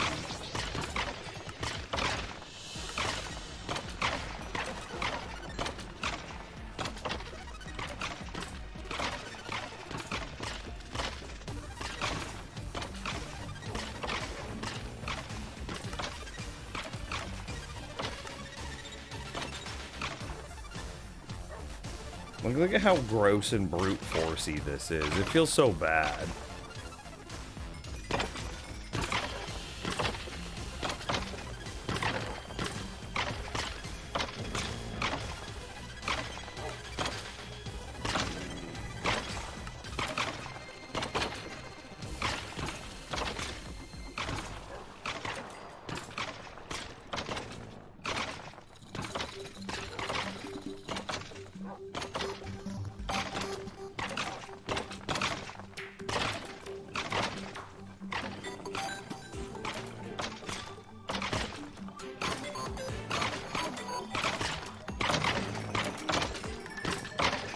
I think.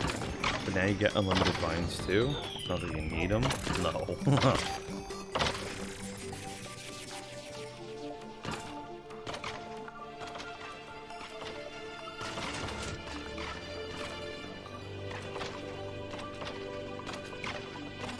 Still age 24.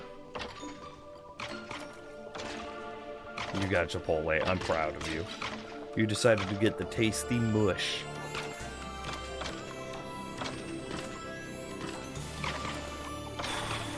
I really don't want to have to micromanage my own bones. I'd rather do a bit of work now to not have to do any work ever again.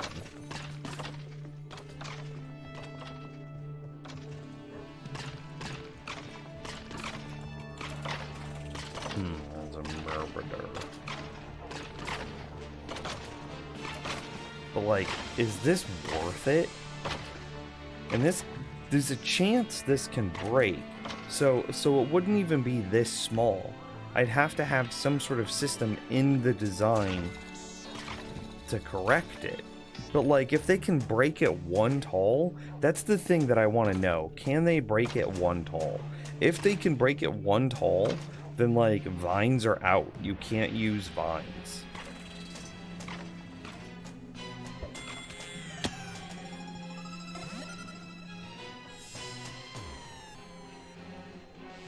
You don't think they can break it one tall?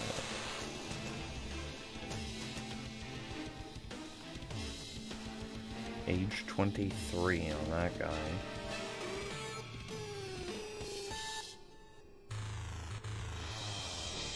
Age 12. 14.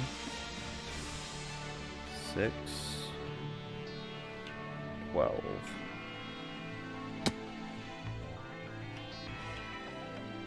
20 and 12.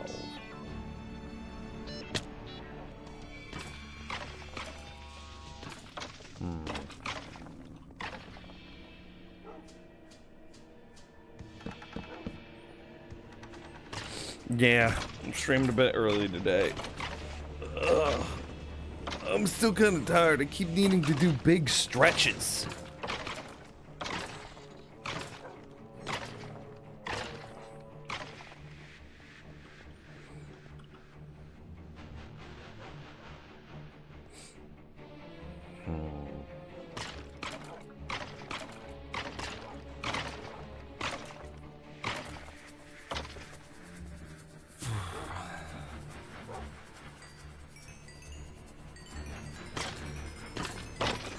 I wish I could see how much bone meal, or excuse me, how much experience I was missing. I can see that there's some over there.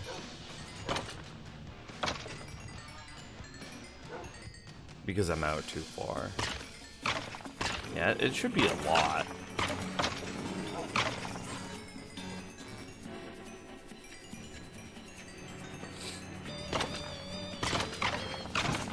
I'm tired today too. I fell asleep at like 4 a.m. and woke up at 8 for a quiz. Why are you gonna get up at 8 for a quiz?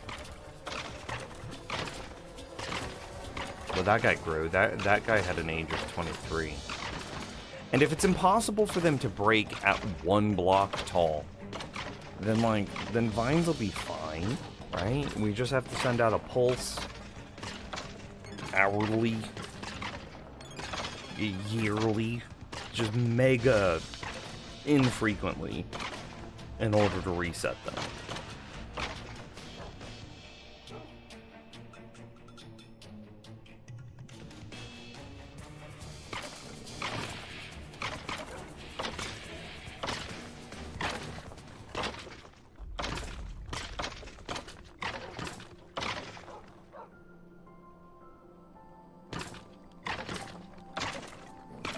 I'm trying to figure out how you would go about doing that.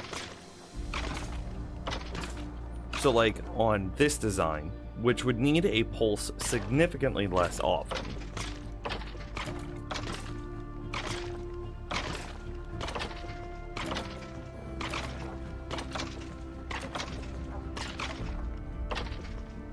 Oh, that block doesn't do anything anymore. Double checking. Yeah, this block doesn't do anything anymore.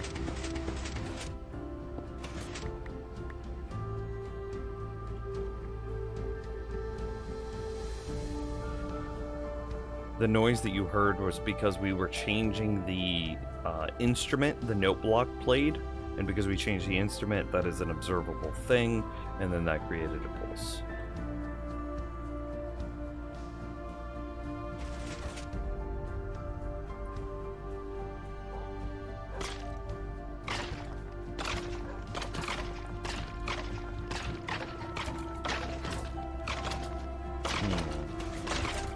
So, in a system...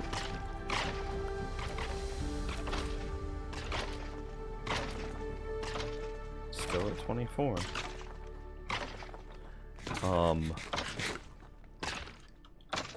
Let's just double check and make sure it does work. Okay, it's exactly the same.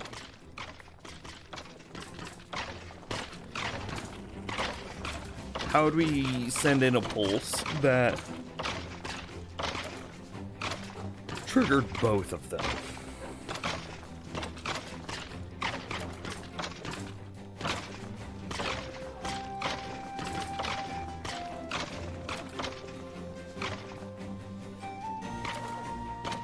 Would it be better to have a fix or just move to a completely timer-based system?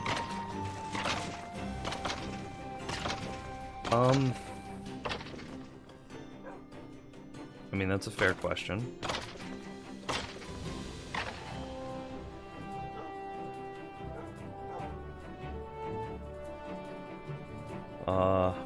If we break every vine when any of them get to the middle, would that solve the aging issue? Well, I mean, that's what we're doing right here. That's what this is. Oh, you're saying that when one of them gets to the middle, everything breaks. Conceptually, it's possible for that farm to still break as well. Yeah, I should hydrate. Normally, whenever I wake up in the morning, I just like chug water, like just chug water, and that usually wakes me up better than like. I don't like drinking coffee. I don't like drinking energy drinks, but you know, I sometimes do. I'm walking around the house right now. Hopefully you guys can still hear me. I'm looking for my water bottle.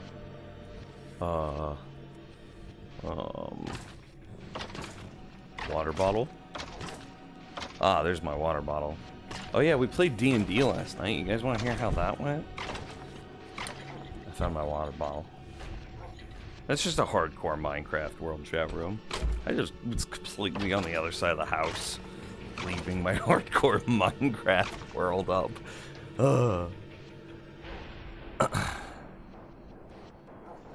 Water bottle? What about Gatorade? Nah, not worth the calories.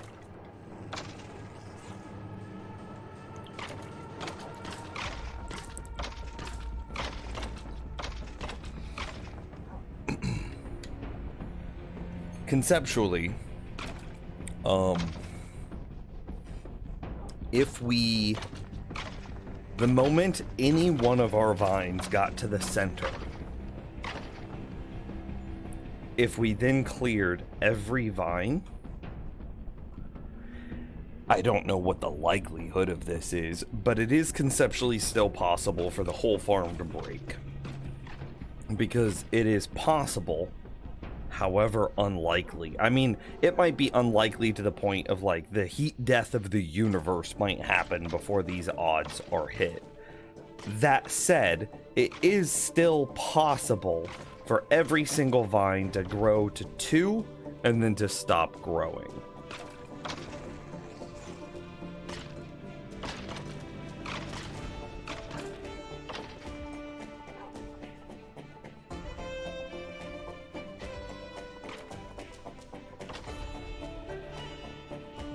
Yeah, every single one could roll low and age before it meets the middle. Exactly.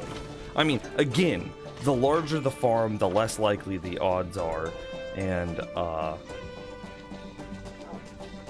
at some point your odds are going to be so low that the heat death of the universe will happen before those odds are hit. Oh, see you later, Nico. I'm not smart enough to know, to even pretend to know what those odds are. Like, is it like 1 in 25?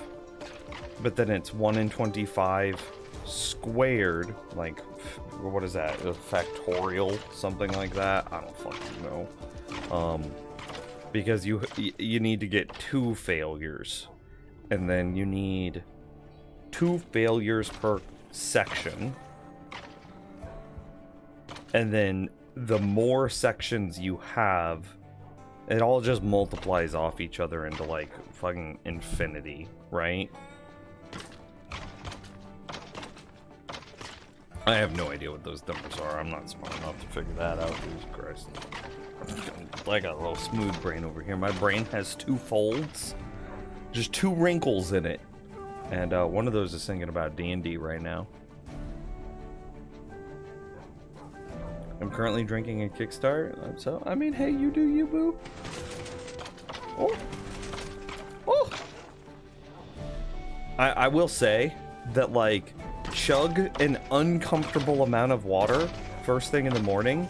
Like, before you go to bed at night, get you one of those like really nice vacuum insulated water bottles. Fill that bitch up before you go to bed, and then through the night you have, if you get thirsty, boom, you got little sipping water. But then first thing in the morning, down that drink. Like, just finish it off. Just, like, fucking 20 ounces of water just straight into your gut. It sounds kind of painful, not gonna lie. I mean, it's not painful. You're not gonna hurt. It's not, you're not, like, dying from drinking water. Don't drown yourself in the morning. But, like, the water bottle that I have here, it's a 24-ounce water bottle. And I would guess that, through the night, I probably sip down like 4 ounces. And then first thing in the morning, I do my best to finish it off. So I probably have like 20 ounces of water immediately after I wake up. Like, usually I sit up, I plant my feet on the floor while I'm still sitting in bed. And I'm hunched over. I'm like angry at the world. I have to be awake. And I find my water bottle. Usually it's on my like bedside table. And then I just I'm like sitting there looking in between my feet as they're like planted squarely on the floor. And I pop that bitch open. I don't know if you could hear that. I hope you could. I pop it open, and I just down like 20 ounces of water. And then like 15 minutes later, then I get up, I go do my morning pee, because like, you got a morning pee, chat room. And like 15 minutes later, I am wide awake. I am so fresh and ready to start my day.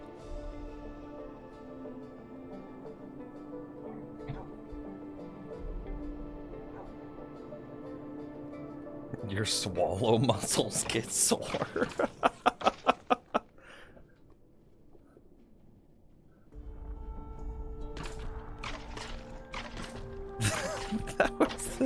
That was the single dumbest thing. That's incredible. My swallow muscles get sore. My God, I'm out of shape. That was funny. I don't know if you intended that to be funny, but man, oh man, that tickled me.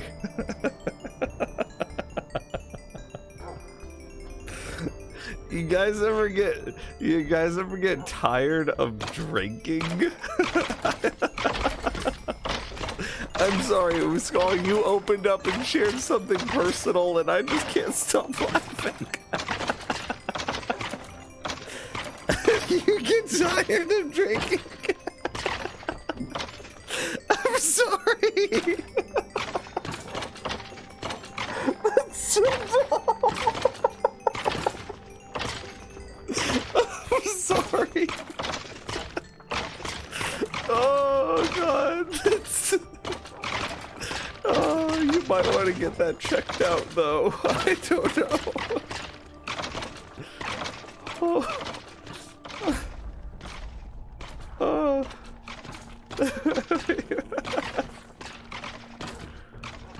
We love you. This is a safe space. Thank you for sharing with us.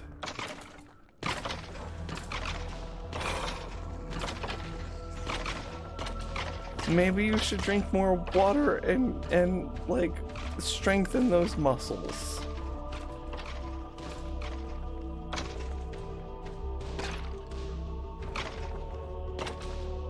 If they always grow to 3 tall,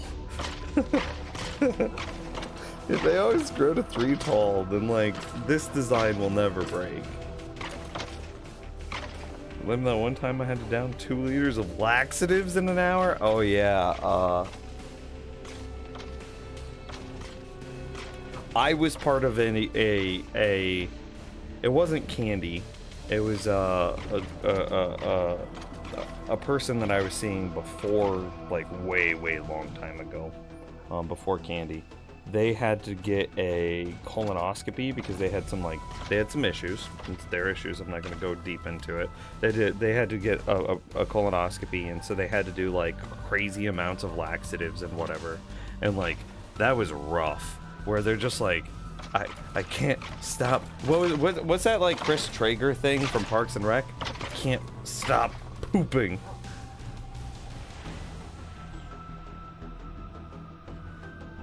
Yeah, it was bad. And then they were only allowed to eat like yellow freaking jello for like 3 days. It was rough.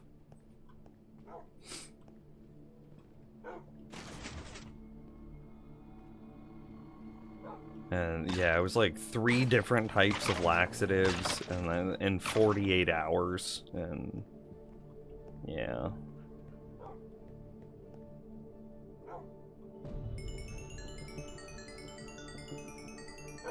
You don't think it's guaranteed to have them grow 3 tall? I mean, that one that's got an age of 24 just hasn't grown in forever.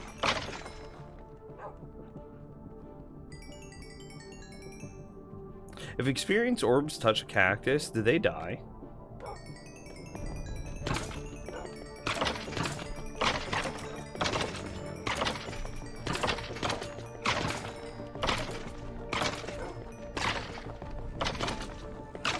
Yeah, it's a pretty rough. Colonoscopies are no joke. I could definitely see. Okay. So let me put this into context. I have, you know, I was a. Once upon a time, I was a young man, and you know, I drank a bit of alcohol, and I drank a bit more alcohol than a person should have, and in drinking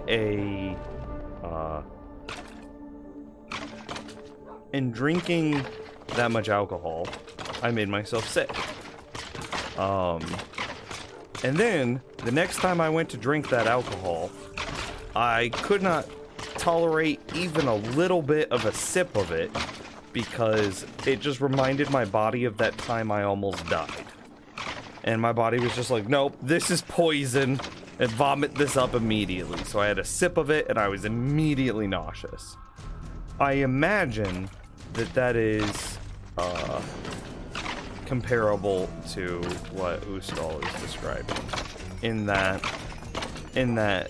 they had to drink so much of nasty stuff that it just reminds their body of that time that they had, like, I mean, it's laxatives, so pooping.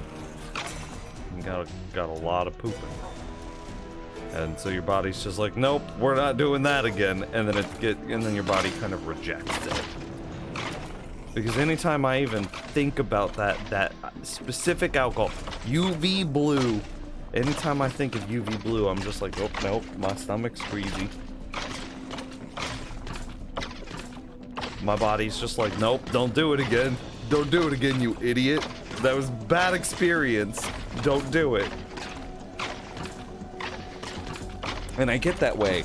Honest, that also happened to me. I had some bad Wendy's chili like a year or two ago.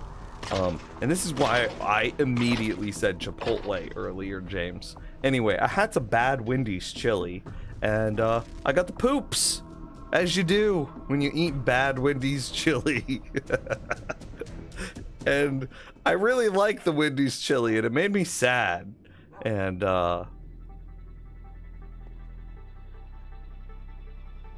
the next time that I had Wendy's chili, my body just, it was fine chili, it was good chili, but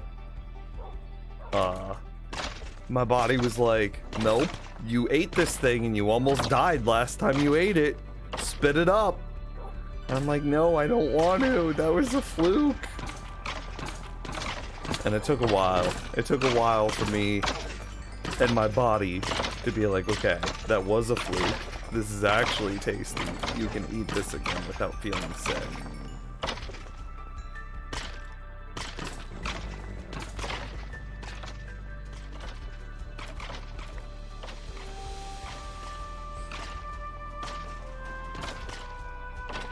See, I don't know what to do. He's still at age 24, but he's not growing. And I really don't want to, like, pull the trigger on either of these designs until we see him grow.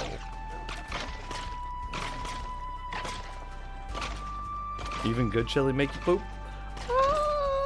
Good chili doesn't make me poop. I mean, well, technically every food makes you poop.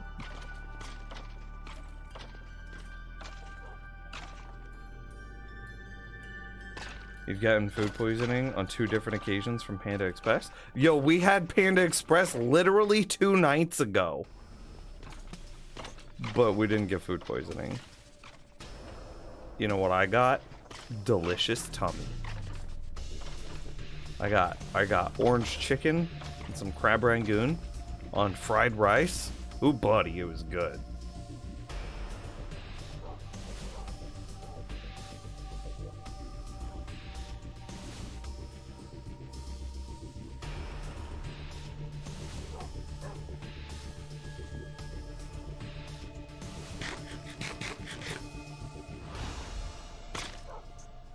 Orange chicken? You mean sugar chicken with orange flavor? I don't think the Panda Express chicken is that sweet. It's more of a savory thing. It's got like a tart savoriness to it.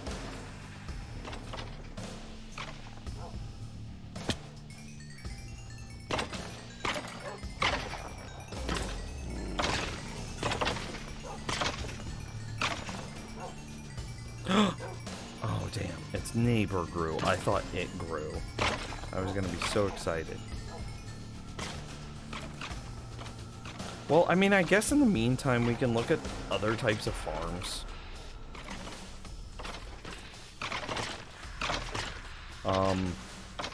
If we wanted to make a basalt farm, what is that? That's like water and lava, right?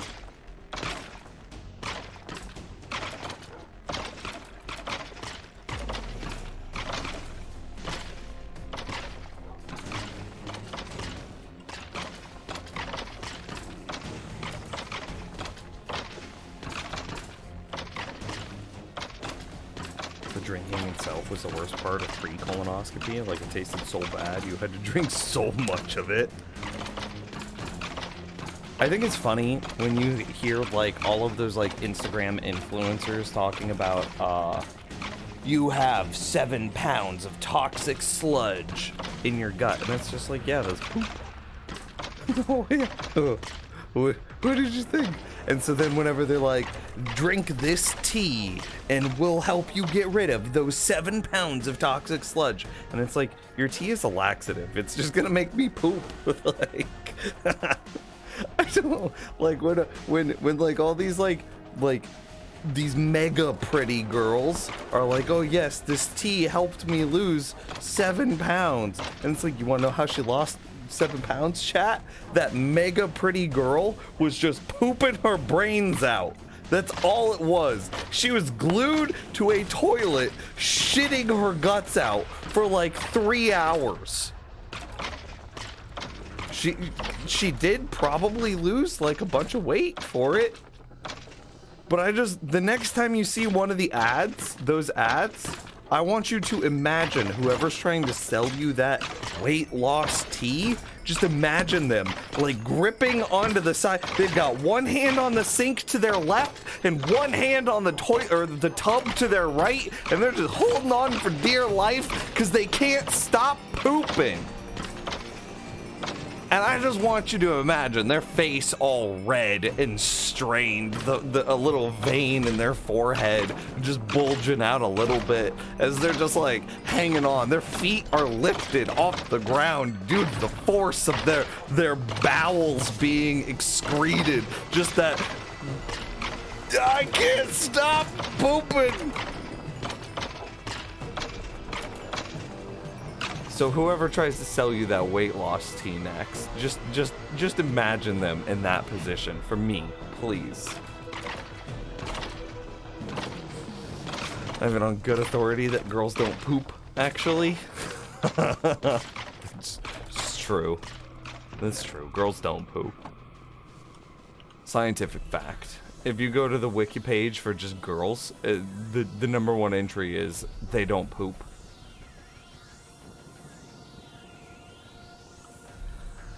Where do I get Harry Potter, come to die. Did it grow? Hey, it did grow. Okay. What? How am I on fire? Oh. He hurt. Where did he come from? Bro, he did so much damage out of nowhere. That was terrifying. I just saw myself lose 4 hearts and then 3 hearts. Where the fuck did he come from?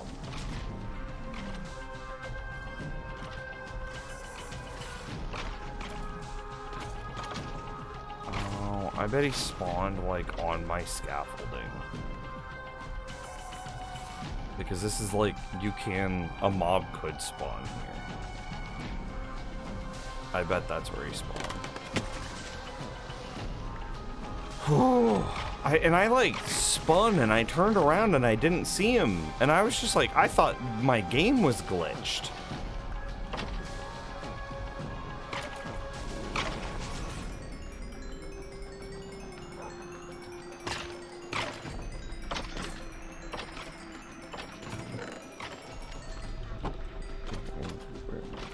Describe someone? No, I hope not.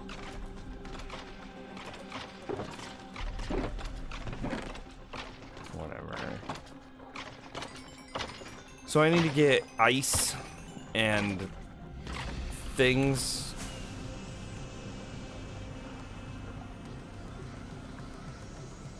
Yeah, that's pretty terrifying.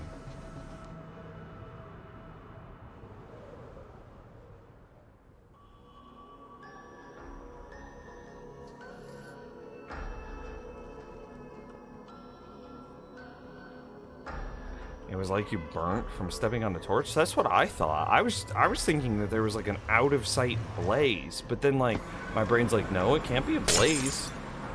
Freaking, it did way too much damage to be a blaze.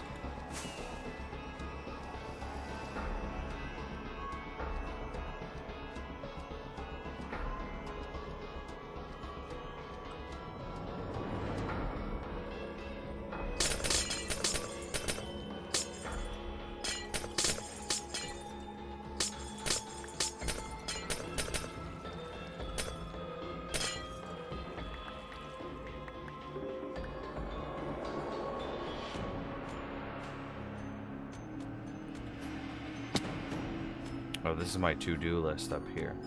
Ice farm and a powdered snow farm. Hell yeah. We could also put a snow farm up there too, but what's the ice for? Isn't that what you need to make a basalt farm?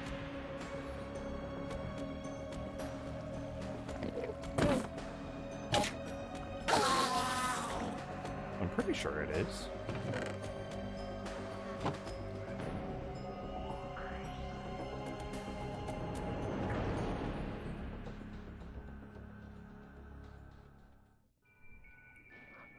Oh, yeah, don't put that evil on me, Eric. I was just trying to hydrate. Let's see, what do we need to do? I need ice. Anything else that we need for basalt? It's like ice and lava, right? Is it, well, it can't be regular ice, that would just melt. So it's probably packed ice. Well, I have a decent amount of that.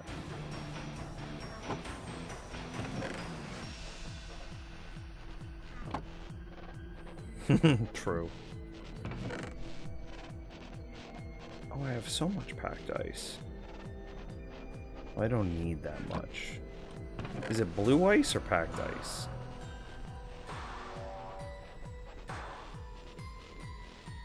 Oh, it's blue. Okay. That's so much ice. I guess I need a bucket.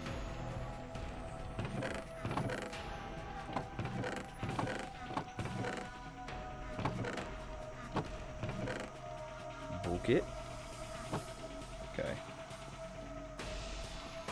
Blue ice and soul soil. Okay, I can get soul oil. Soil. Not soul oil.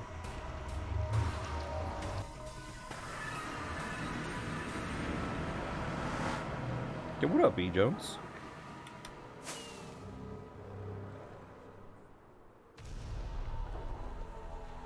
I don't know why, but I do just think that's the funniest thing in the whole world, though. I just love,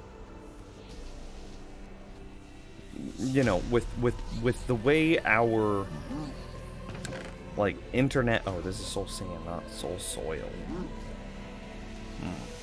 Can I make soul sand into soul soil? Actually, I don't know. Soul soil.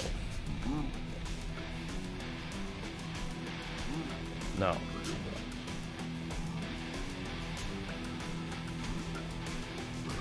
Okay. So is the only way to get soul soil? Yeah, I saw a campfire recipe. Hang on, let me slow down and actually look at that. No, soul soil.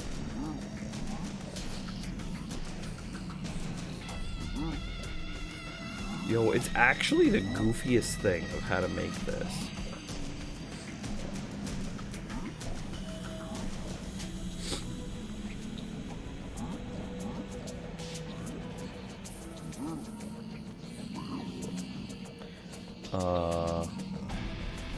I don't know, the wiki doesn't...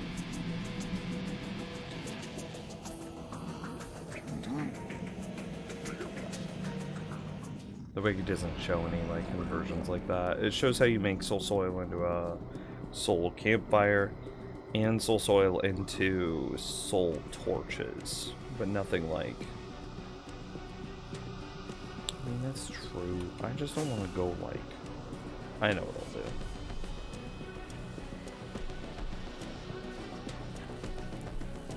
Well, maybe we already got a bunch of soul soil because of clearing out space for the castle, you know? Oh, genius. Sometimes I question how my neck is so strong to keep my massive brain aloft.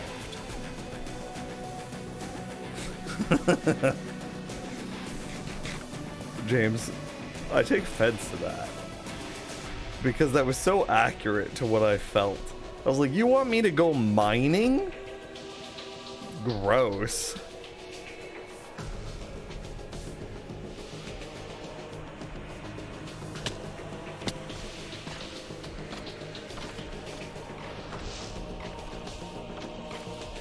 Okay, so how did... Can they just spawn in there?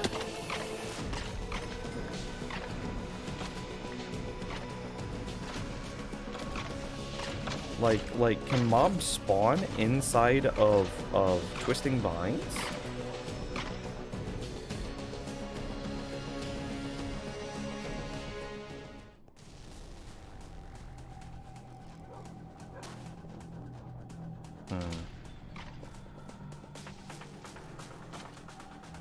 I haven't dug out a full perimeter yet.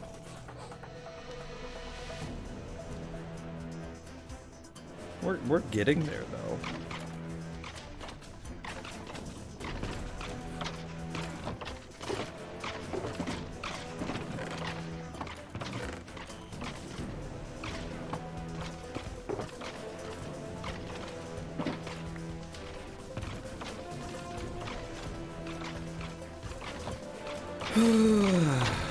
Okay, if mobs can spawn in the vines,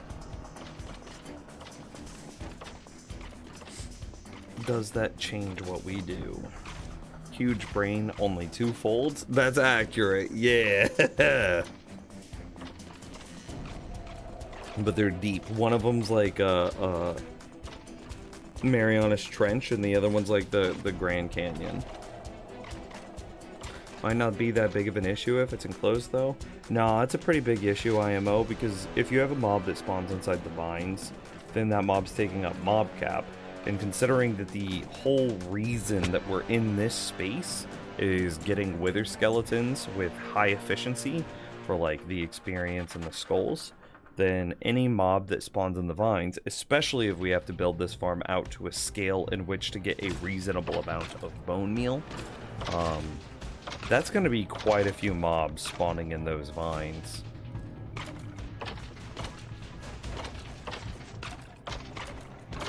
And then at some point that will negatively impact the rates of the wither farm.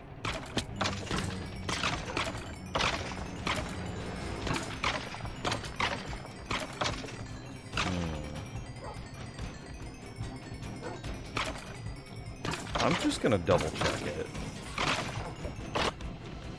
Like, if I slab the poop out of it,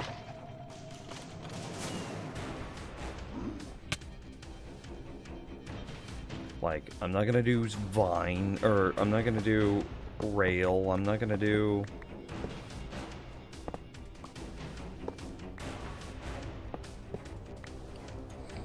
no levers, we're just gonna slab it. Tried and true slabs. Okay. I can't quick break... I regret using levers. Past me as an idiot.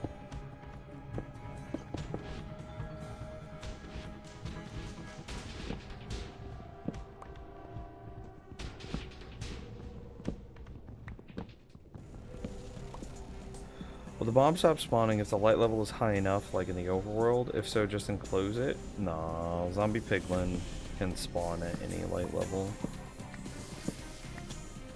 If I remember right. I think that most of the nether mobs ignore light level to spawn because of how, and that's in there because of lava. So that way it makes sure that mobs can spawn next to lava in the nether. So they don't spawn near soul torches? Is that true? Are you pulling my leg? Are you fibbing?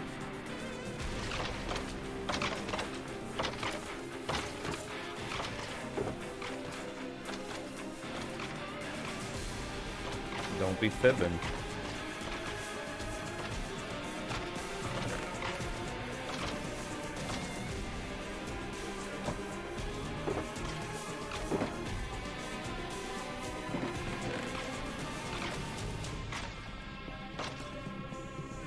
They run away from them at least? Don't know if it's spawn proof.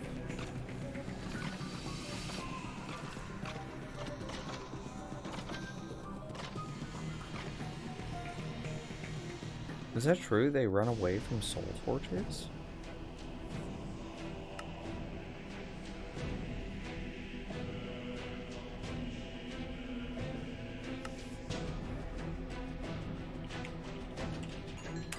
You've got my brain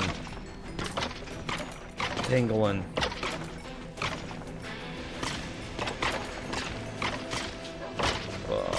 Soul torches work the same as regular torches. They act as a light source. The notable difference is the blue light. Soul torches also emit lower light level. They do not melt snow and ice. However, soul torches act like piglin repellent by keeping them at least 7 blocks away. Only piglin. I was gonna say, like, why did we try? So for the purposes, here's what I was hoping. So we actually have 2 intersections right next to each other, where we could create this wither skeleton farm. Yeah, we've only used one of them, but and you can kind of see a little bit in the different colors here. The orange is the maximum range that wither skeletons can see and thus path immediately to the piglin. The blue area is where wither skeletons could spawn, but they wouldn't be able to see him. So conceptually, if we were able to place like some freaking soul torches to scare the wither that are here into the orange circle, so that way they then see the piglin, it'd be sick, right?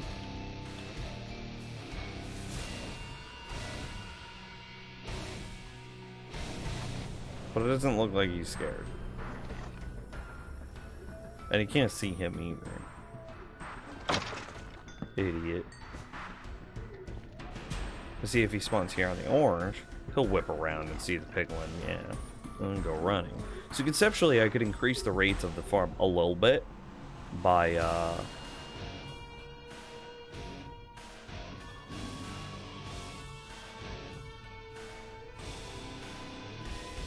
expanding into the near thing. I forget what that's called. The near intersection.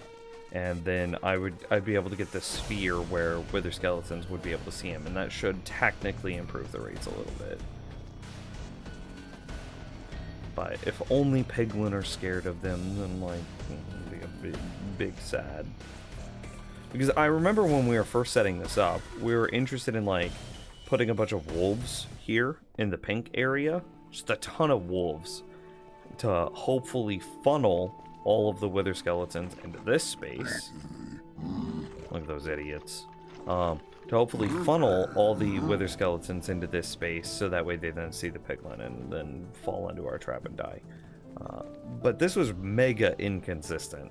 And part of that inconsistency was caused because sometimes the withers would run through the wolves because they're idiots, and that would then bump the wolf, and eventually the wolf gets like bumped onto the wither roses or pushed all the way into a corner where like the wither skeletons just can't even see him anymore. And so all of that came together to just be irrelevant.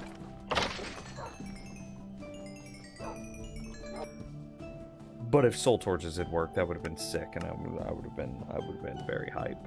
I would have been so mega ultra super hype.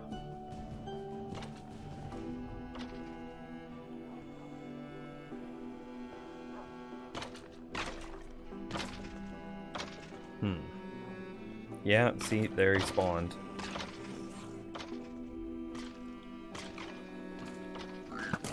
Die.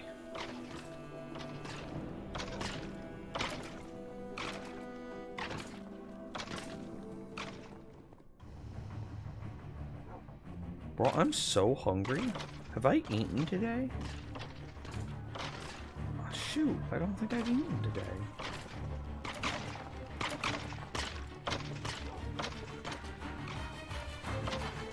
Oh, let me tell you about D&D. Well, yo, what up, Luca? Let me tell you about D&D. First thing that I'm going to tell you about is Candy made a charcuterie board, and it was freaking delicious.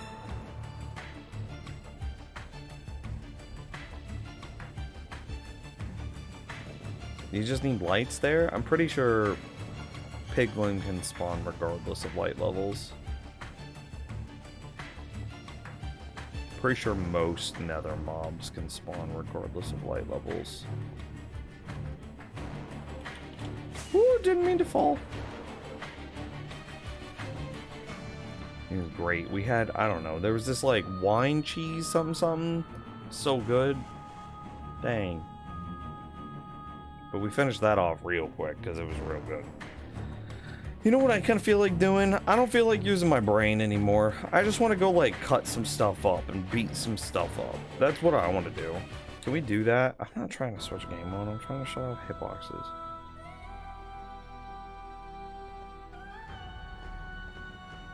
I have to sneeze. Ooh.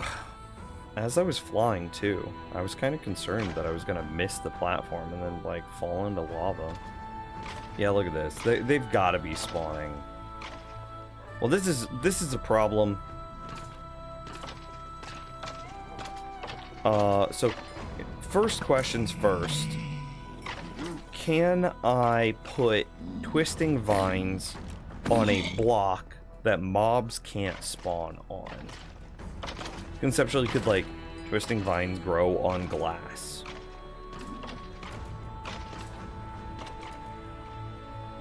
That's the sort of thing I need to know.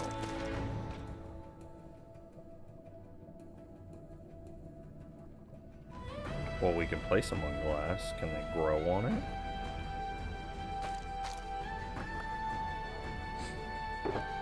I mean, we're gonna find out. Best bet would probably be glowstone. Fair. Murdered. My concern with glowstone is that lighting updates. Again, I don't want to use a flying machine because I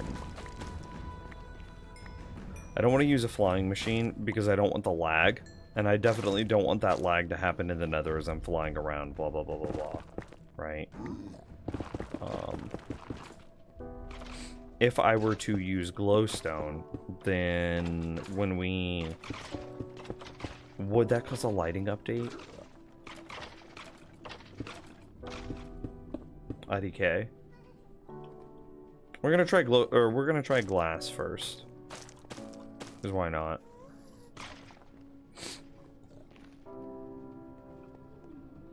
Do I plan on starting a new Skyblock series by any chance?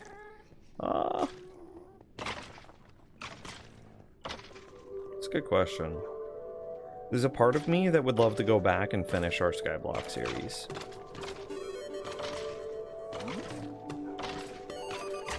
Piglin snorts.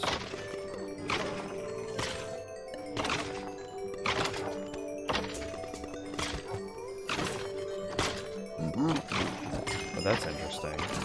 Oh, we definitely have to...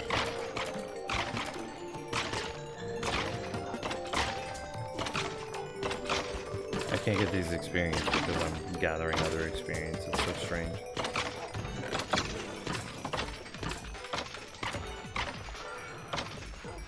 I should not leave trees partially grown, or else monsters can sometimes spawn on them. That's a good thing to know.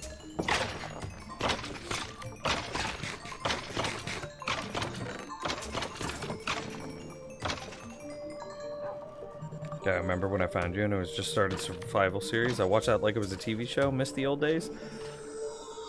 Well, I appreciate the kind words. I kind of view this stream as season 3 of Minecraft. If you go here, I think it's VOD. Maybe it's VODs. Yeah, there you go. That's the second YouTube channel. And that has every VOD, most VOD, most of my VODs, from the last 2 years in it, of which every single stream of this hardcore world is in. So you could treat that channel and all of those VODs, here, which I'm looking at them. We played like Pokemon Fire Red for a little bit. We did a Nuzlocke, and that was What? 1, 2, 3, 4, 5, 6, 7, 8, 9, 10. 10 streams? Yeah. But then it's just like August 2020, Hardcore Minecraft. Jump back a while. April 2020, Hardcore Minecraft. Oh, there's the Brussels sprout stream. That happened.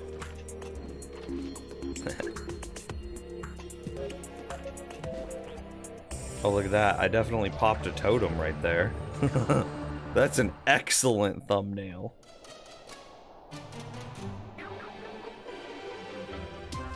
What are we watching as a random... Anyway, you can see all the way back to January 27th, 2020. So you could treat this channel as if it is the season 3 of, oh hey, they grow on glass. You could treat that channel as if it's season 3 if you are interested in that sort of thing.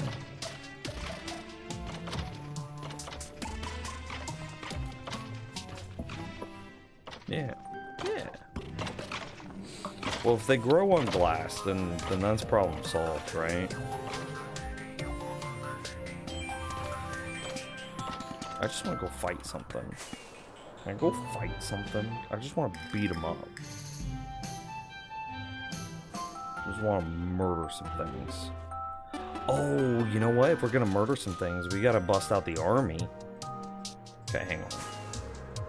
I know what we do.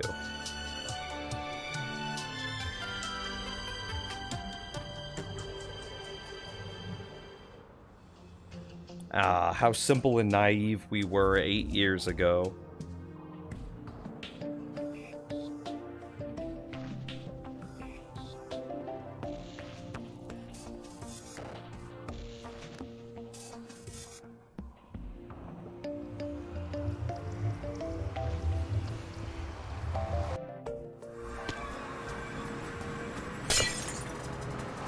So, I don't know, like, in the grand scheme of things, I would like to finish up those series. At least, at the very least, walk through and just be like, hey, this series is officially done. Here's the final world tour. You know, and give it a proper farewell.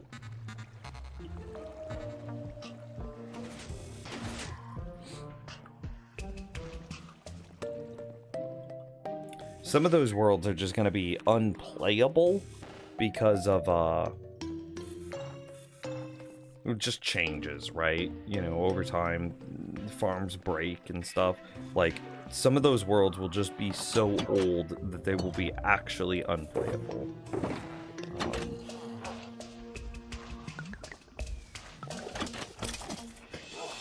Yeah.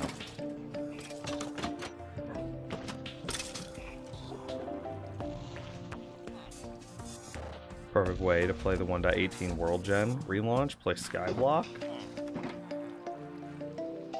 I mean...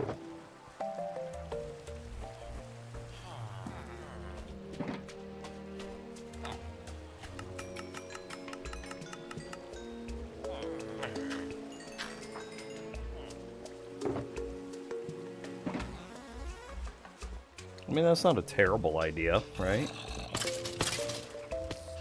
Let's get a few more rockets. How was D&D last night? Oh yeah, I kept wanting to talk about D&D. Candy made a charcuterie board that was delicious. That was the biggest thing.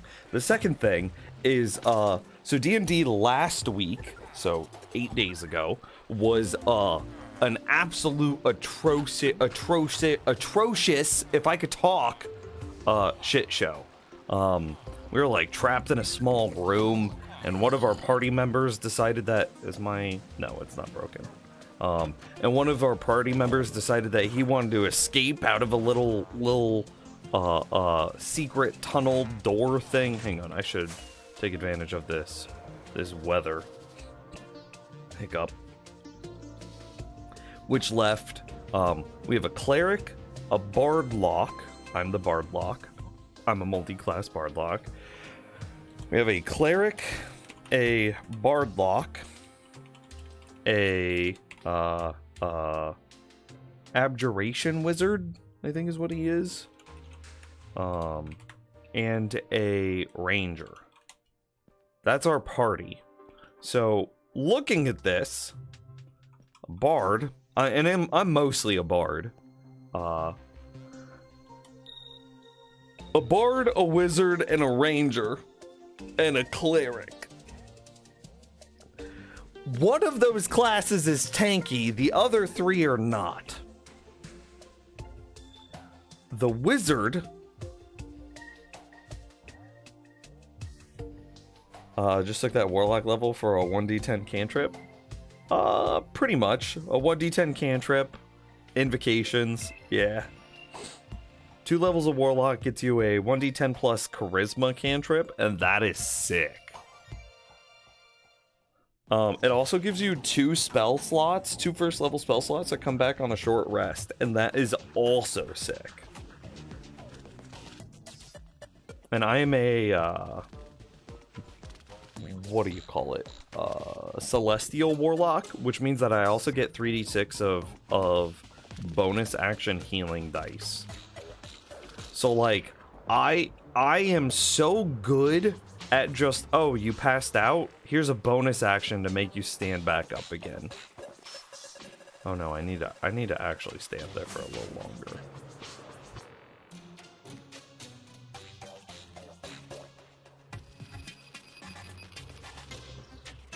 Yeah, because we want these buckets, these cauldrons to fill up. So anyway, 2 sessions ago, so not our most recent one, but the one before, the wizard just bails out of he finds like a little, we're like trying to track down some like leader of a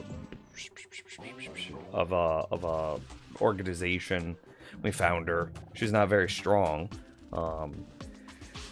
And so she like escapes out a trap door in the middle of combat and leaves her armed guards in order to fight us, and they were big beefy dudes. And so the bard, myself, the cleric, and the ranger and I are like trapped in this tiny little room trying to fight off her armed guards. She then escapes and our wizard goes to chase her, but that then leaves only the cleric, myself, the bard, and the ranger in a tiny room. Well, the cleric, the ranger and I are very squishy.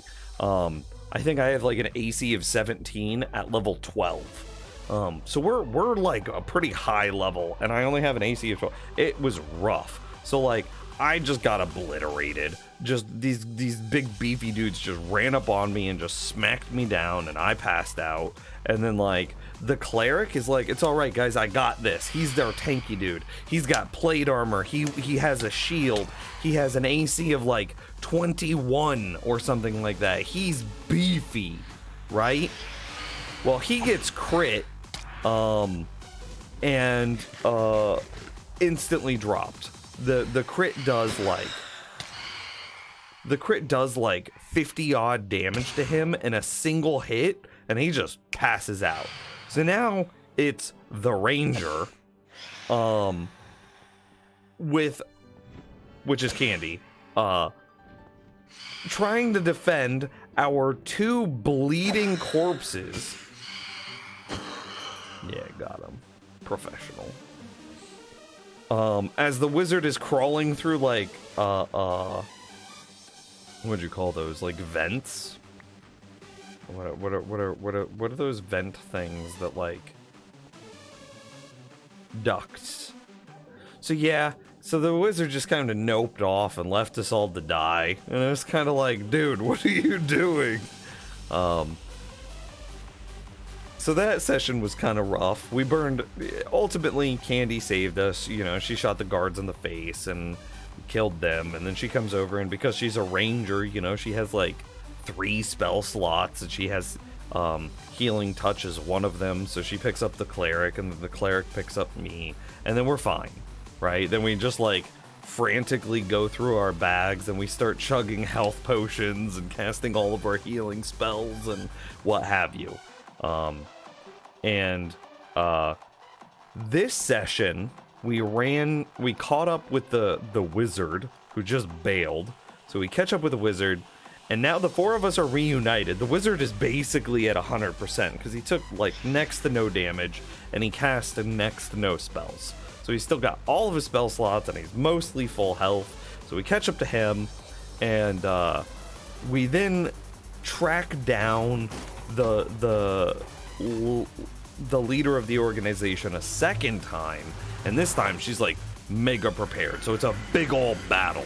You've got her like right hand man, and you've got like half a dozen guards surrounding her. And the four of us, our wizard put up a wall of force, which was sick, that barricaded an entire entrance. And so then we were able to focus down all of the guards coming through a second entrance, and we didn't have to worry about being like attacked on two sides, and we were just like killing them as they came through this door. And then I got the sickest dominate person off. The big bad that had come through this door, I dominated him. I got him, and I made him mine. And then he walked around and murdered all of the other dudes that were coming through this door, and that was sick. And then before they were able to dispel the wall of force, we were like, hey, throw your weapons away. I through my dominate person, I had him throw his weapons to the other side of the room, and I had him lay down flat prone, and then I had our cleric just wailing on his back, just straight up murder hoboing this guy that I had mind controlled, basically. So he just drops, but not before he kills like basically all of the other guards that had come through the door with him, because he was like the guard captain from that side. So he kills everybody, and then I have him lay down flat prone, and then our cleric just like obliterates him, and that was sick. And then from the main door, it was just, you know, the leader of the organization lady, her right hand man, and only like a small spattering of guards. We just like blast those little guards away. They drop real quick. But then her our wizard, because he didn't do anything the first fight. He is completely fresh. He drops like a mega upcasted cone of cold and like just destroys. They were coming through like a tunnel, and so everything in the tunnel just got obliterated. He did like 200 damage in a single spell across like 6 targets. And so he just like blasts everything, and it was great. We operated as a unit. We killed fucking everything, and it was great. And then we took her hostage, and we were gonna use her in order, because we actually need, her organization has like a prisoner that we need to save. And so we're like, hey, we're gonna take you hostage, and we'll trade you for safe passage and the prisoner that we need, that you have. And as we're like walking through her fortress and like having her, you know, knife at her throat and blah blah blah, and we're like, tell your guards to stand down, and she's like, stand down guards, stand down guards. And we finally get to like the jail where they have the person of interest that we want. Right outside the jail cell, there is a like 30-foot statue of like a stone minotaur, and right as we get into the courtyard, she like mutters some incantation, and the 30-foot statue activates. The minotaur then like charges us, and we like hold off this minotaur for a little bit. But I forgot to mention that we are in the elemental plane of fire. So as this minotaur, this 30-foot tall stone minotaur charges us, we like hold him off a little bit. Our cleric does some sick shit. And then we, because of the commotion, and we had like accidentally taken down, in order to infiltrate the plane of fire and blah blah blah, we had taken down their protective dome that this organization had surrounding their like fortress, in which case we let in, unbeknownst to us at the time, a giant fire elemental. So the session ended with us trying to repel a giant 30-foot tall stone minotaur and a giant like 50-foot tall fire elemental, all fighting, and then us all fighting each other in this like courtyard as we and then once she activated her stone minotaur, we killed the leader of the organization. We just were like, oh well, you done fucked up, and then we killed her. And yeah, so now it's us versus a stone minotaur, 30-foot tall golem, stone golem thing, versus a 50-foot tall fire elemental. And everybody's just battling. And that's where we ended our session. Yeah. Is your DM still the DM that's been in this chat before? Yes. Can confirm.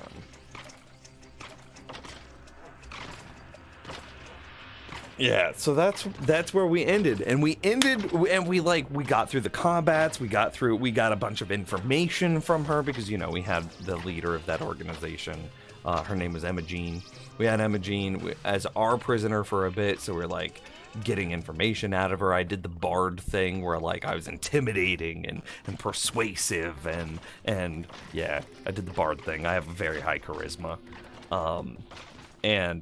So we did that, got a bunch of good information, a lot of good role play, and then, yeah, battled our way through this giant plane of fire fortress protected by, like, a magical dome, which we accidentally disrupted, and, when the wizard went off on his own, he found, like, a magical crystal at the heart of the base, or at the heart of the fortress, and he's like, I'm gonna steal it.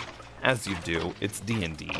And he steals the crystal, and then the whole base, like the whole fortress, starts to shake and rattle, and you know, we're on the other side of the fortress. We didn't know. We felt the rattling and the shaking, but we didn't know what was happening. And so he's then like, oh, I put it back after like a minute or two. And so we found out that in him grabbing that crystal, he weakened the protective shield that was keeping all of the denizens of the plane of fire out.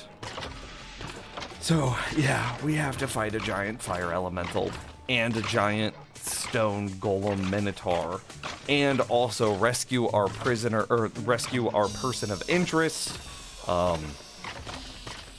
next session.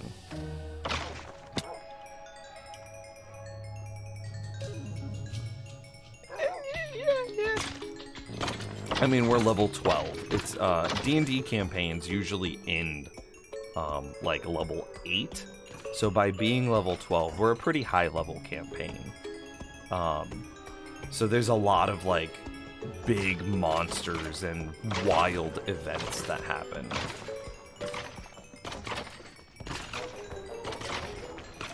Anyway, I want to go fight some stuff.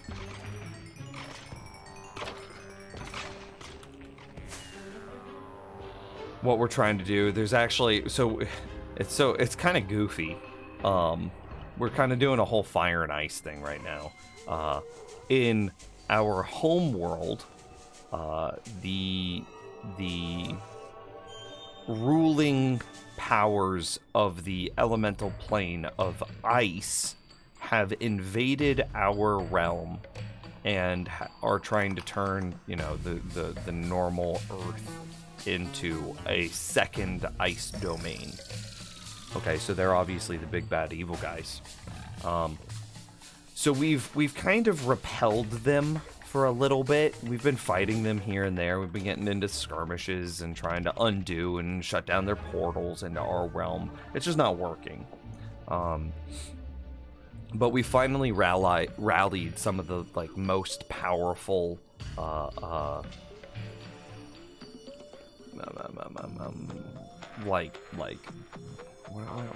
kingdoms, some of the most powerful kingdoms to our cause. So they've mobilized their like armies against the realm of ice invasions.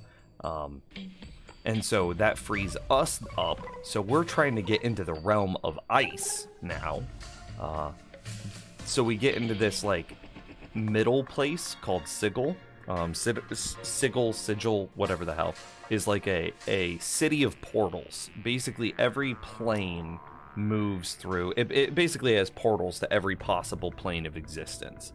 So we go from our plane of existence to Sigil, and we're hoping to just jump from Sigil into the plane of ice. Seems reasonable. But nope, the person that we needed in order to guide us through the portal safely to the plane of ice has been kidnapped by a bunch of people from the plane of fire. So we have to then detour to go to the plane of fire, to then go back to Sigil, so then hopefully we can convince her to show us the safe passage through to the plane of ice. And so that's where we're at.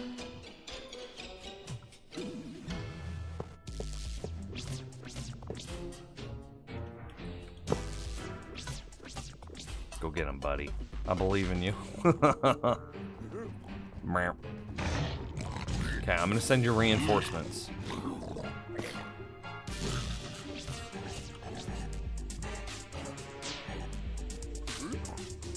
Okay, I'll just drop down. I am the reinforcements.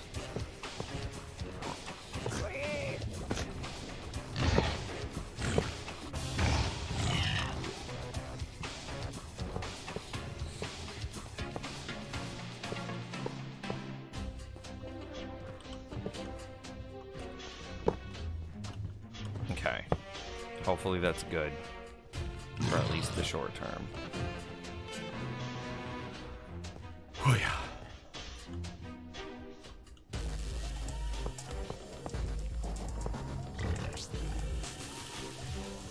No. No! I couldn't make my iron golem.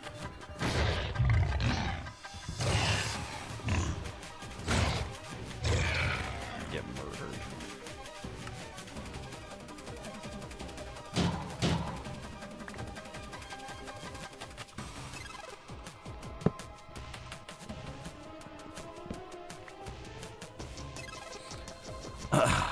Yeah. You're playing a Star Wars RPG where bounty hunters on the underside of the law, naturally. They're about to free some Wookiee slaves from the remnants of the Empire. Nice!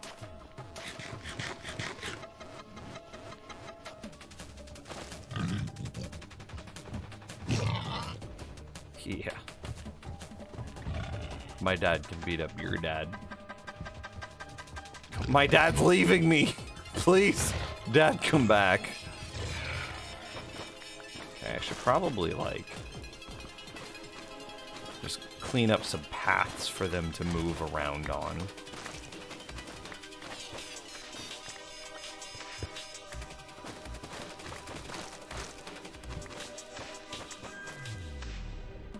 Yeah.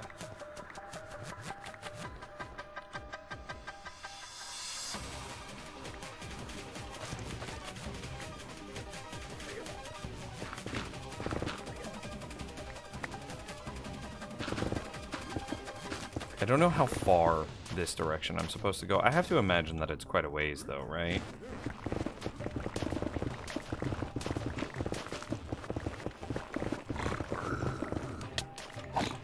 Ooh, that could have been so bad. Thankfully, he didn't have, like, a mega sharpness sword like some of the other ones have, but... yeah, this is a good spot.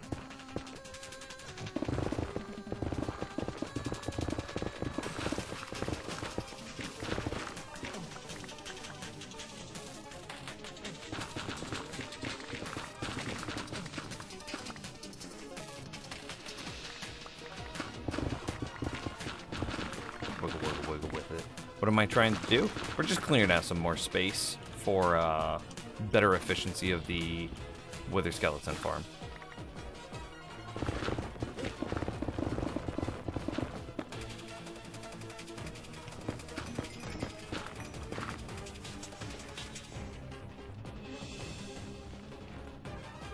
I've used my brain like a lot in the last 3-4 streams, and I want something that is less brain.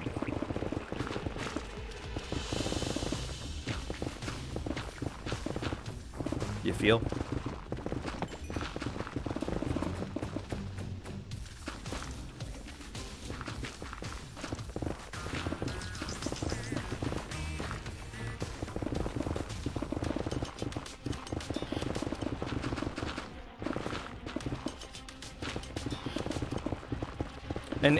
But by doing this, I'm still being brainy, right? Because every block we clear here, well, not necessarily every block, but every spawnable spot we remove is just one last spot for wither, or for mobs to spawn, and therefore it improves the rates of our wither skeleton farm.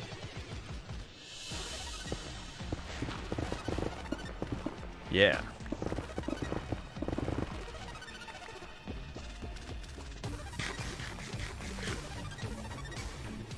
And so this is still really smart. Or big smart.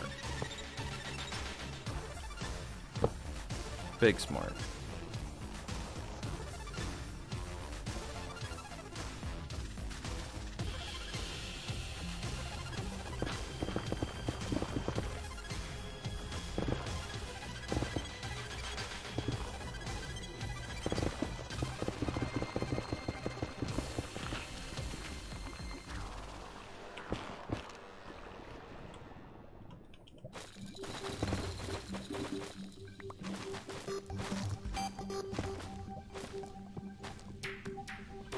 How far this way does... Okay, it's not that far. That's not bad, that's not bad.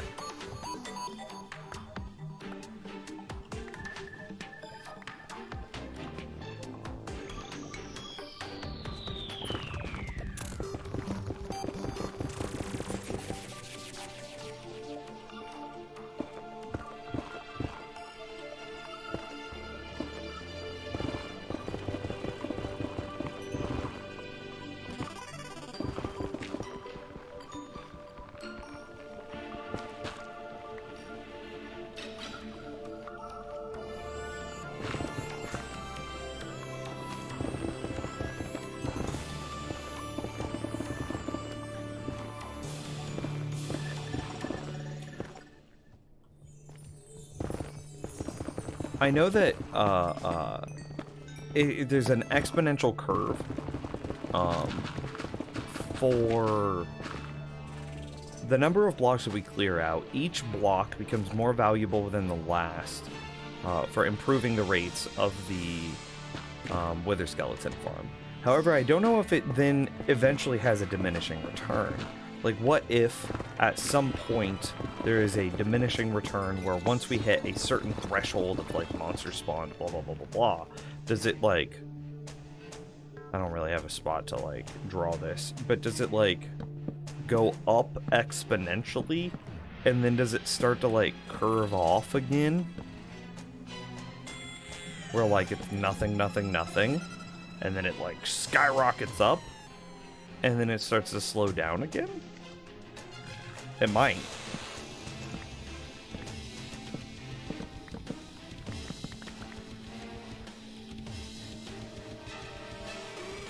I don't care about this. I kind of care about the quartz. Kind of. A little bit.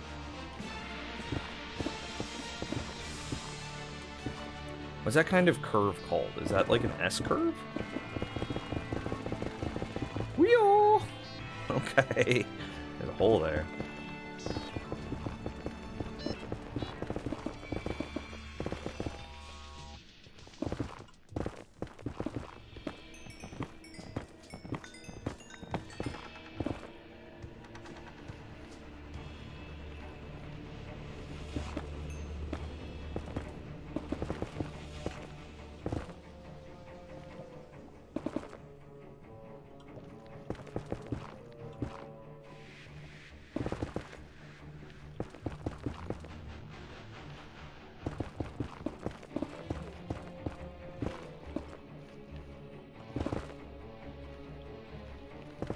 Don't fall down there. Okay.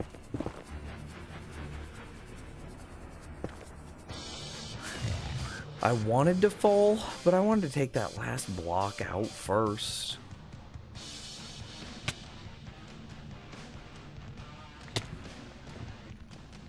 Oh, don't be an idiot. Okay. I'm proud of you, Iron Golem. Okay, we'll get at that later.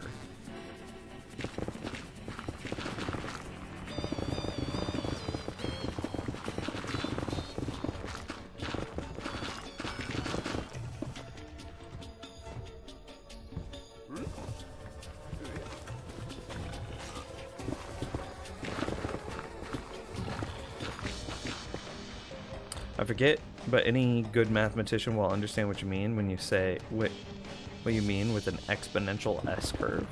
Okay.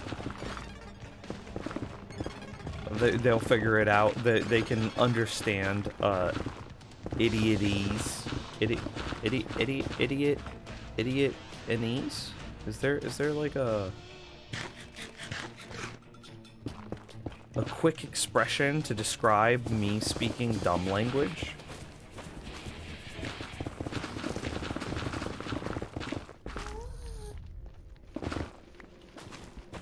Layman's terms, okay? Sure.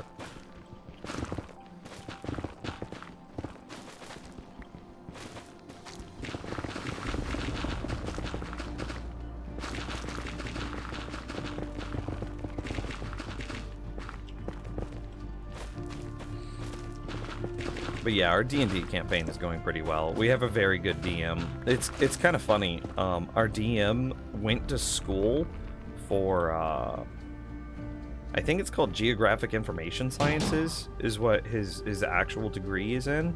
Basically, he knows how to make really good maps. And like, he can make maps professionally.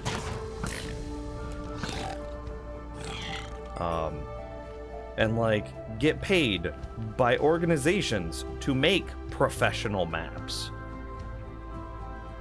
And then he makes maps for our D&D campaign. So that degree's coming in handy. But like, he's sick and he's such a good dude.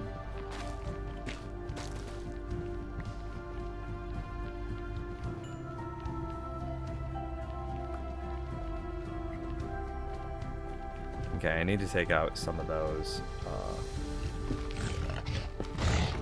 Oh boy, dude.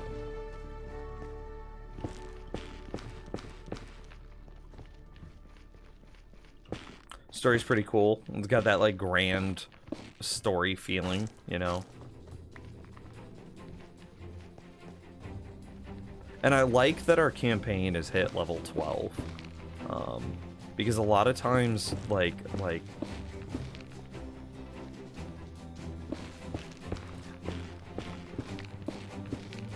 I feel like D&D stops too soon. Like I want to turn into the anime protagonist.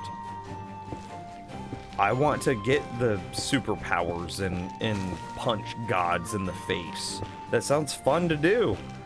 And I think that sometimes D&D campaigns are like, okay, you defeated the very terrestrial bad guy. And it's like, nah, let me like go Hulk mode and like punch Thanos's like 500-ton giant laser space worm. Sometimes I want to do that too. And so the fact that we're level 12 brings us pretty close to getting to punch, you know, Thanos's giant space laser worm.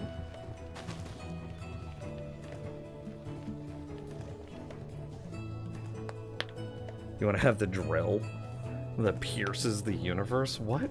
Is that a reference?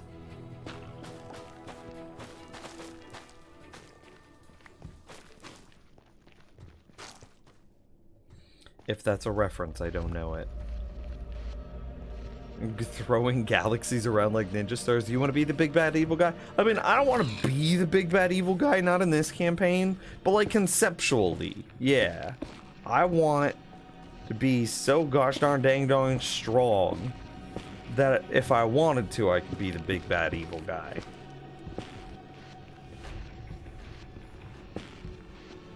But yeah, I want to throw like, yeah, I like that idea of throwing galaxies around like ninja stars. That sounds pretty sick.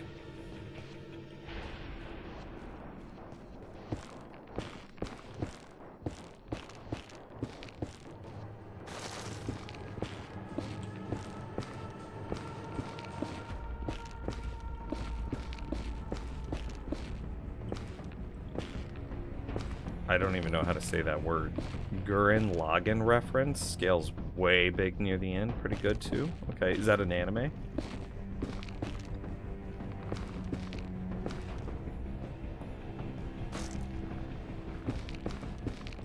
Okay.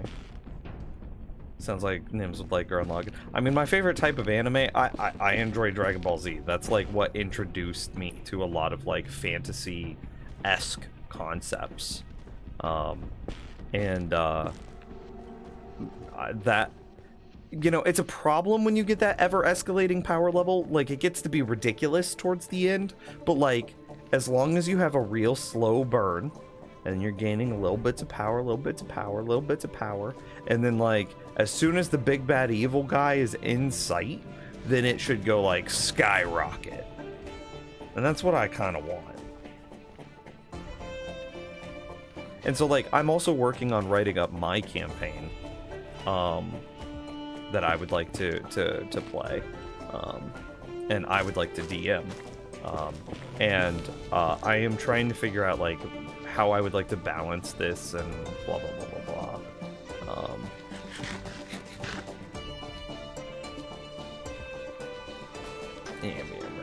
I think I got all the wood. I can start clearing now. So I've been thinking about how to do that, and like, excuse me, Mr. Iron Golem.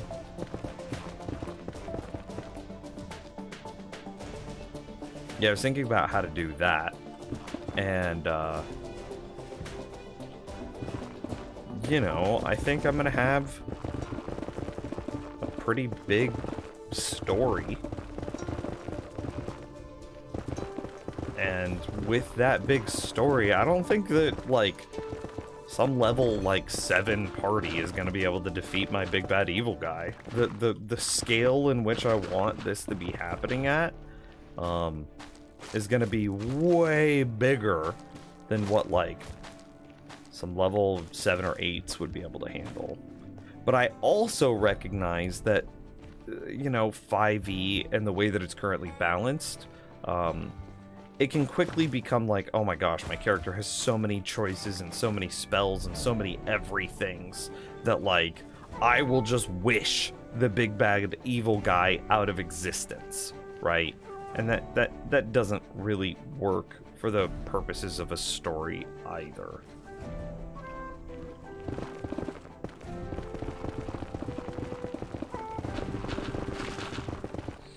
And so, like, I don't want to... I'm trying to find that sweet spot.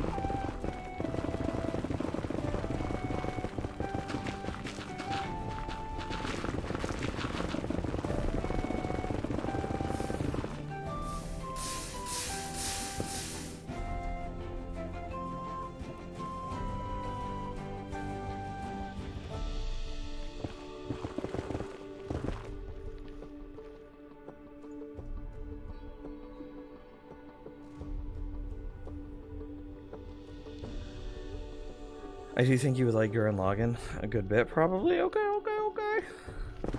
We've been watching Cowboy Bebop on that USB drive. I thought that you would be excited to hear that.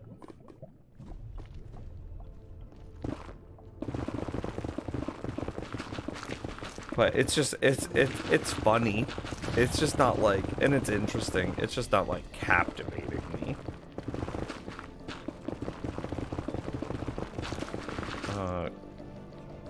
Gurren Lagann gets too ridiculous, but it's contained. It's a contained story, unlike Dragon Ball, which doesn't really run the issue of, well, now what? So once you go as big as you really can, it ends there. Yeah, see, that's perfect. That's kind of what I want, like, my D&D campaign to do. What I'm kind of thinking, I don't mind. I don't think any of my potential players would be here. Is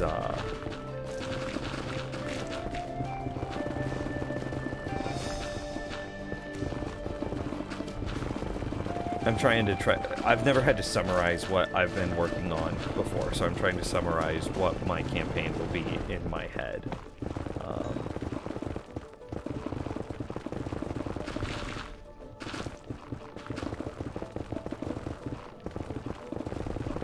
Thank you.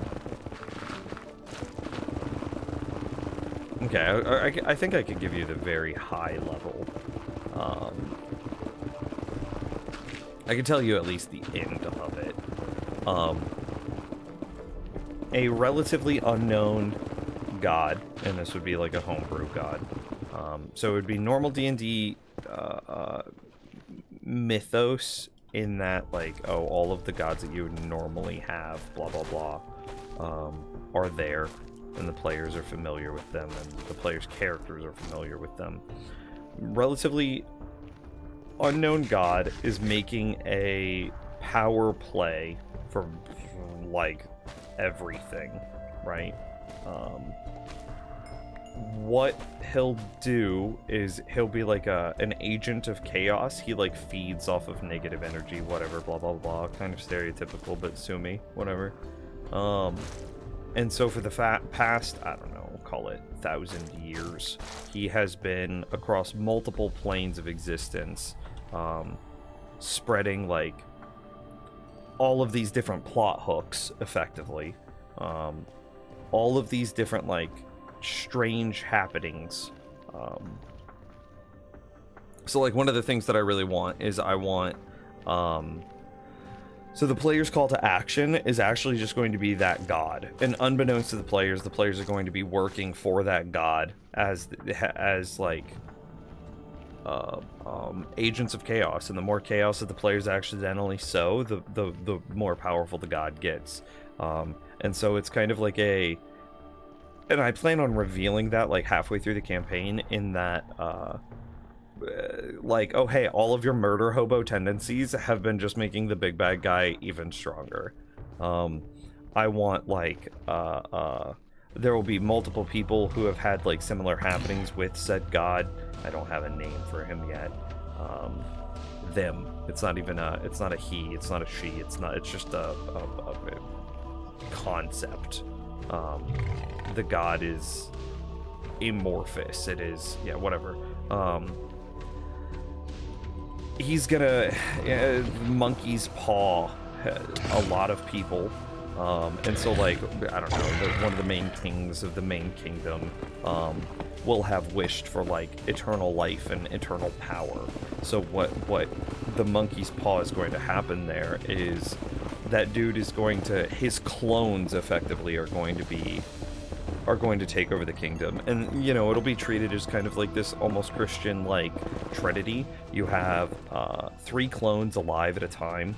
You have the elder clone, the middle-aged clone, and then the youthful clone, and they'll represent wisdom, strength, and compassion, or something like that.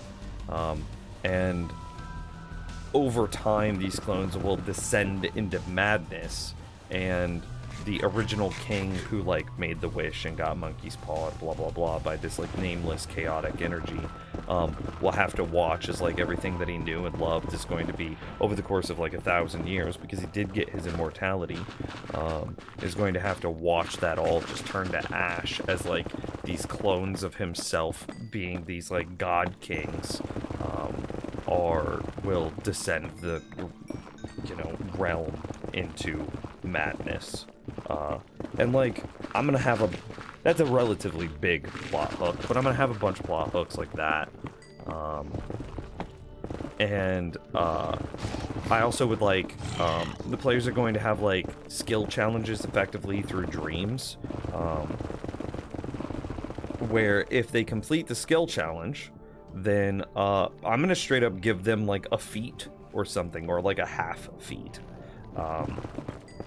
But in doing the feat, it again, it'll be monkey's paw. The more feats that you succeed, the more chaos that the players sow.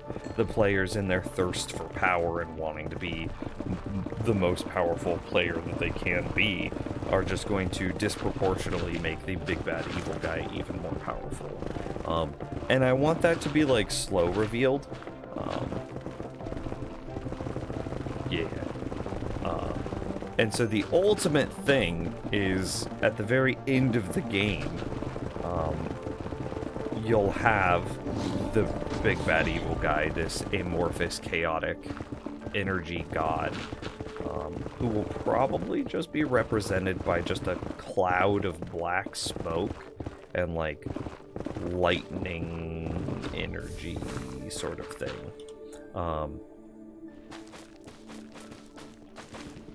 He'll make his grand reveal, and you know, all the pieces will click into place, and you are working for him the entire time. And his what physical form he may have is built out of the decaying bodies of everything that the players have killed along their journey. So all of the encounters that the players could have skipped or could have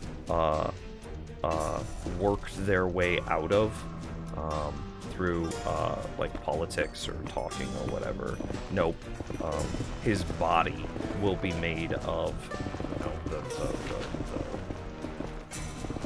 his form. The only physical form that this like massive chaotic energy god has will be built out of the bodies of all of the things that the players have killed.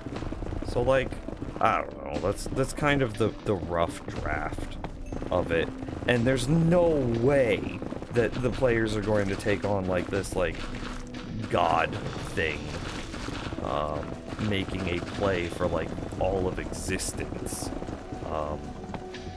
and having sown seeds of chaos and doubt over the course of the last like 3,000 years. Players aren't going to be able to fucking fight that at level 7.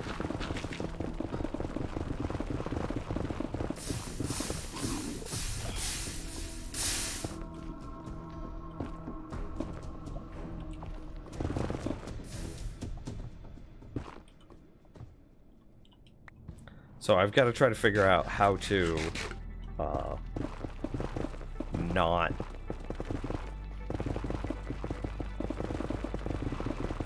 blow up that world by allowing the players to hit like level 15 or something. Because once in D&D, once you hit like level 15, you get access to some spells that like Wish. And Wish just says, hey, once a week you can cast this spell and literally change the fabric of reality. And it's like, how do you not break a world whenever the players once a week can just change the fabric of reality?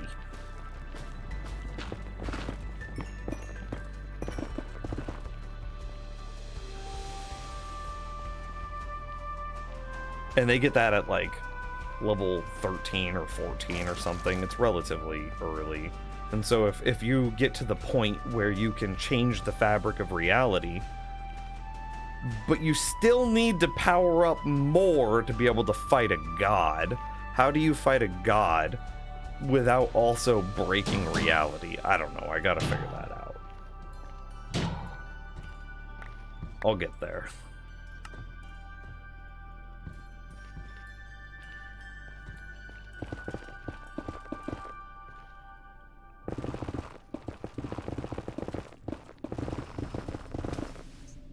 Just shoot the cloud? What do you mean, shoot the cloud?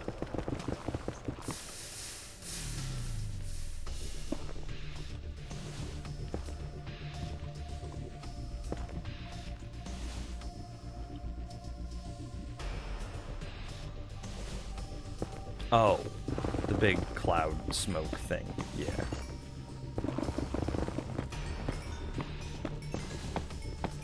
Yeah, kind of imagine like the smoke monster from Lost meets, what was it, in the crappy Fantastic Four movie where there was like that smoke monster that like eats planets. Somewhere in between those.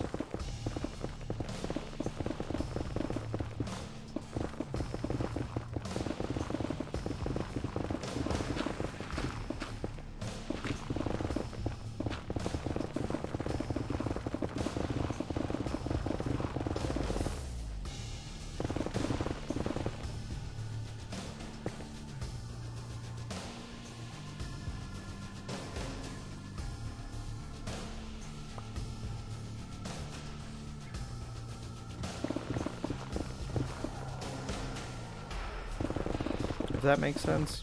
Yeah. The ending of Lost was complete garbage, don't at me. I think everyone in the world would agree with you.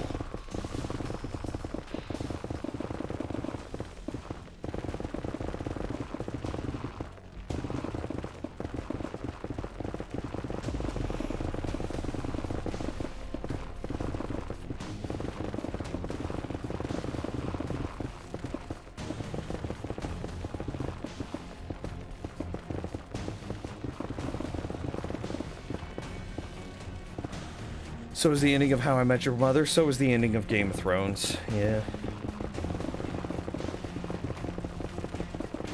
All of those are true. Do you see that they're making a How I Met Your Father TV show now? Where, I think it's, Hilary Duff is going to be the main character.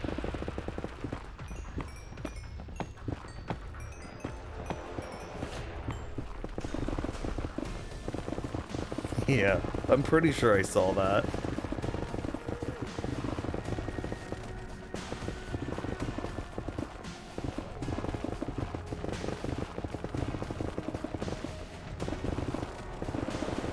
I think, is Hilary Duff the only, like, Disney child star that didn't go crazy after?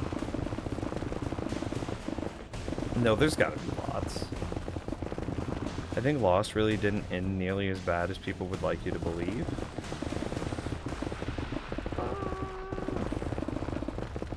I mean, same as Game of Thrones, right? Game of Thrones also didn't end as badly as people would have you believe.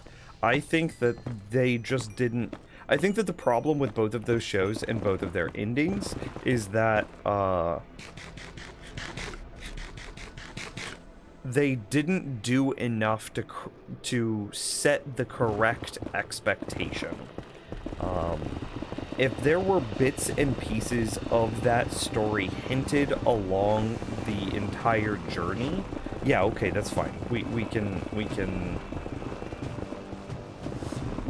can tolerate that ending. That ending would have been fine, and maybe even good. But because they didn't, you know, whether it be the showrunners, the writers, whatever, what have you, because they didn't do enough to set that expectation, whenever the final season happens, and then you just get all of these hints rammed down your throat all of a sudden, it's very jarring, and it feels forced and wrong. It would have made total sense, Game of Thrones spoilers, it would have made total sense if Daenerys, she was unable to escape the madness that affects every Targaryen. Sure, we could have absolutely totally believed that if we would have been shown Daenerys having more, like, mad moments. But the problem is, all the moments that they were like, ooh, madness, is like, Daenerys kills a bunch of slave owners, and everybody's like, oh yeah, that's kind of fine. They needed to show her, like, brutally fucking murdering a bunch of people in order to be like, ooh, she's kind of got a temper, or something like that. She's kind of got a bit of crazy in her, but we still want to root for her because she's only using her temper at bad people. But instead they made her very, like, they didn't really punch up that temper, that anger, until the final season, in which case it just feels like it was shoehorned in, and then it's like, oh, okay. And same thing with, like, Lost. If you would have given me more hints that they were just in, like, purgatory the entire time, and, like, trying to atone for their sins, and trying to, like, to come to terms with their own death and, like, all of the decisions that they had made through their lives, sure, I could have been a little bit more agreeable to that ending. That's not that much of a problem. You know, they originally, like, the plane crash happened exactly as it did, but instead of them being stranded on an island, they were just dead the whole time. Like, sure, got it. By the way, spoilers for a show that's been over, I don't know, 10 years or whatever. I could have also been agreeable to that, but again, it didn't feel like they were setting up those clues, those hints, those expectations until right there at the very end. And then it just feels forced and uncharacteristic. for the rest of the show.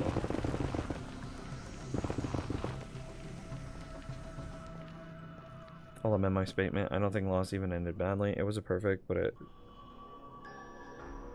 lot of the claims why the ending was trash came from not even understanding what even happened. You could argue that the fact so many misunderstood people and so many bad, because you have your point, but it wasn't really garbage because they literally weren't in purgatory. What? Pretty sure they were in purgatory the entire time. But I mean,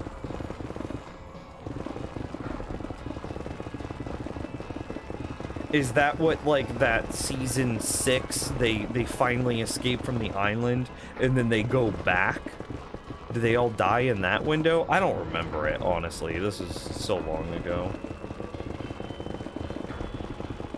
However, How I Met Your Mother was just garbage through and through. Like 8 seasons of setup in order to, for the dad to just ask, like, oh, hey, can I date Robin? Is that okay? Oh, hey, we finally meet your mother, and she dies of cancer 3 episodes later, which, while real, I guess, wasn't a very satisfying ending for an audience, and all of that just culminating in, hey, can I go bang Robin instead? Eh. Eh.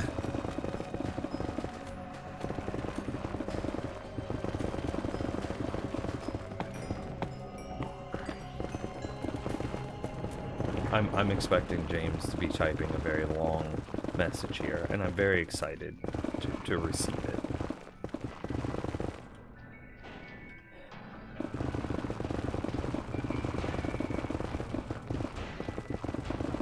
You ran out of hair for your wigs? Was this tragedy? Was this for, like, cosplay? Or what were you making wigs for?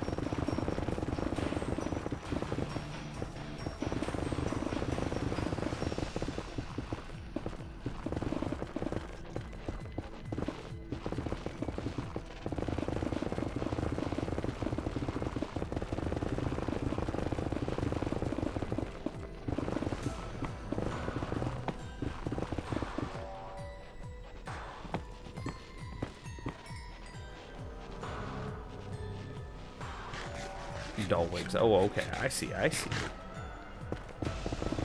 Do you like creepy dolls, Zeuskull? Candy likes creepy dolls. I'm not going to tell Candy that she can't have her creepy dolls, but I am going to say that her creepy dolls cannot be in the public space. If people have to walk through that area, then creepy dolls can't be there. It's so long ago, so it's hard to remember exactly, but at some point near the very end, there were 2 plots going on at the same time. One plot was in Purgatory, and one was in the real world. Stuff in Purgatory world had, like, everyone who would have died, who had died back alive, and there was a bit of mystery there, but it was revealed that the second plot is them in Purgatory, the afterlife, while meeting again. All the events in the show actually did happen. It's just like a section of the plot in the last season or so. Overcomplicated, maybe? Trash? No?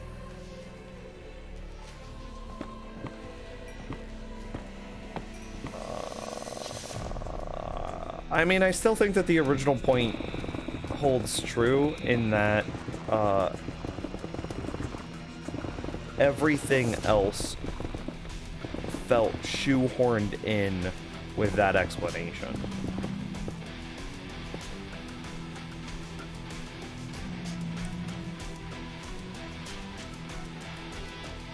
And so, like, that's also kind of a... How do you explain, like, the smoke monster, or, like, all the weird, fantastical stuff that happened on the island?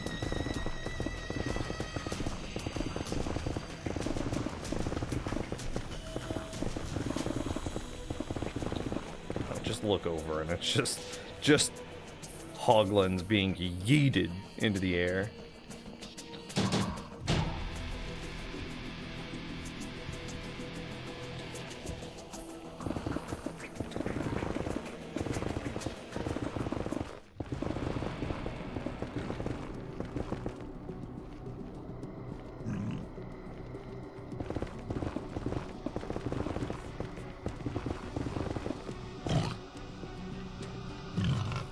Oh, okay.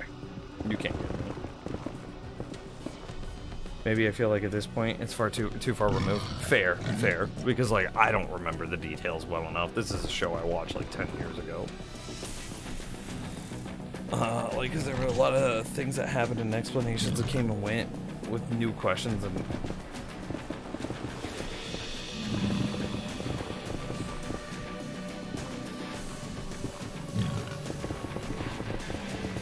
I mean, I can agree with that, but again, only to a point. I remember just being like, all of this came out of nowhere in the final season. And if I feel like that, then I feel like the showrunners / writers did not do enough in order to communicate to the audience a proper expectation. And I think that is indicative of a bad ending and / or bad show.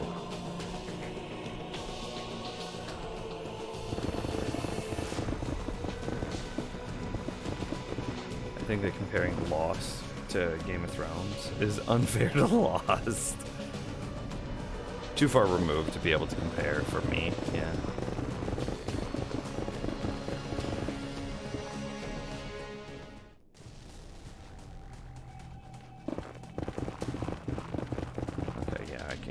Too.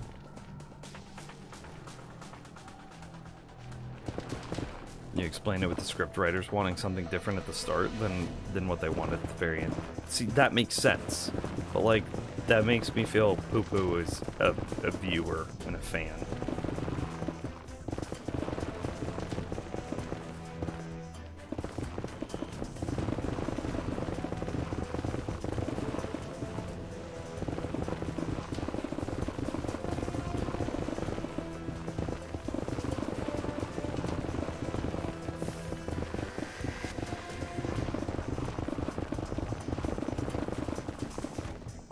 And like, so this then pulls it around into media that like is very, very relevant.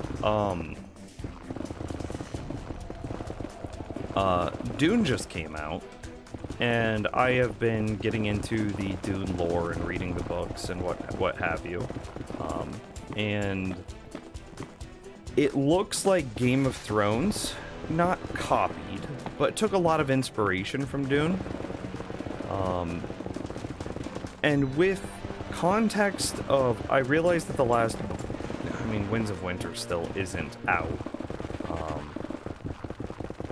So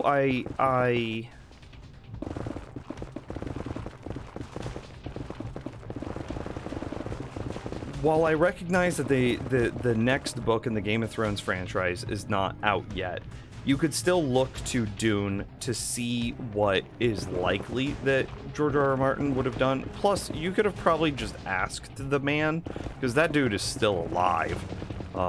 And you could have just been like, yo, what are we doing for the last, like, 2-3 seasons? And he could have just been like, oh yeah, Dany goes crazy and burns everyone in King's Landing. And it's like, okay, we can work with that. And then you could have started to, like, build that up in the last few seasons, or I mean, you could have even asked him in the very beginning.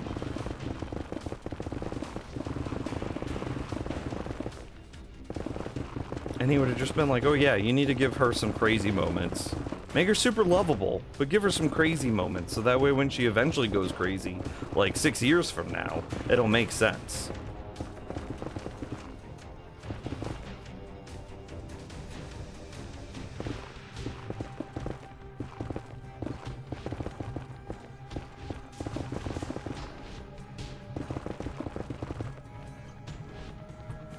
Which I may have just inadvertently spoiled a little bit of Dune, but like shit, the Dune book is like 60 years old.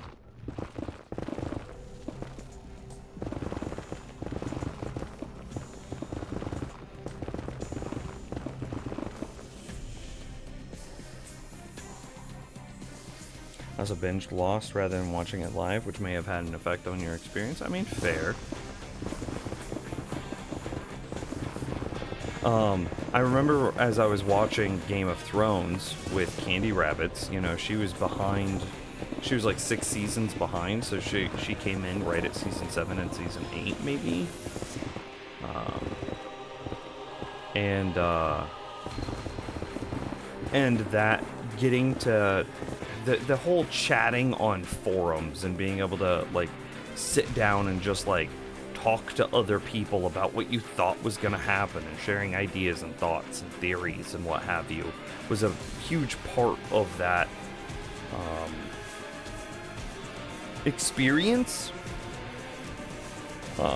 And I think that all of the expectations that the fans had in their head after all of these wild stories and all of these crazy timelines and side plots and everything, the expectations of the fans, and I mean this could then key back into your point, I think were higher than the payoff that we got as viewers.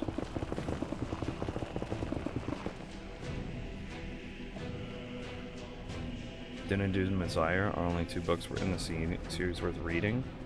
Really drops off hard and really fast after the second one, but the movie is like a solid 9 out of 10. I'm only part of the way through the first book, so I don't want to speak to the book. But I did join like the subreddit, and people really like the movie. Like the book fans are like, hey, they did a very good job adapting this movie.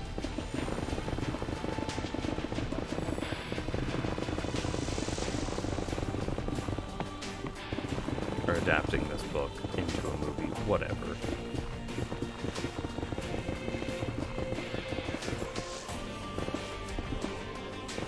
I also know, with minor spoilers, I know that it like skips at some point. There's what, like 9 books in the Frank Herbert Dune universe, and then his son, what is it, Brian Herbert, tries to take over, but it's just not the same. I know that at some point you skip like several thousand years into the future, and basically in order to see the aftermath of the events of those books. And that feels very disjointed because, I mean, you just skipped thousands of years into the future. Of course it's going to feel disjointed.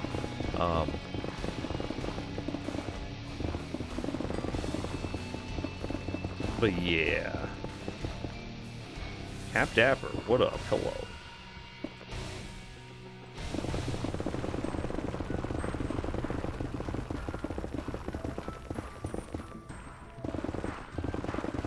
And to that end, Dune and Dune Messiah is what I hear that God, what is it?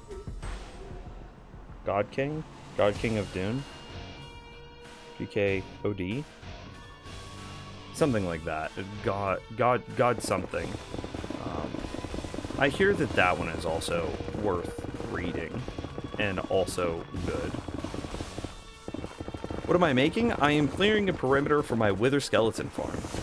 Or rather, further improving the perimeter of my Wither Skeleton farm. Which we're almost to a point where I need to go durability repair my pickaxes. So if you give me like 2 minutes for the durability of this pickaxe to run out, I can show you the actual build. Instead of just, you know, nameless perimeter.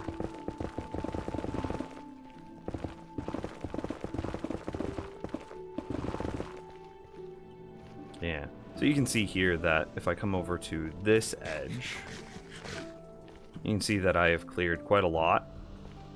And yeah, because this is just like void. And then what I took down to lava, I then slabbed what I took down to lava. And that's the edge of the perimeter right there.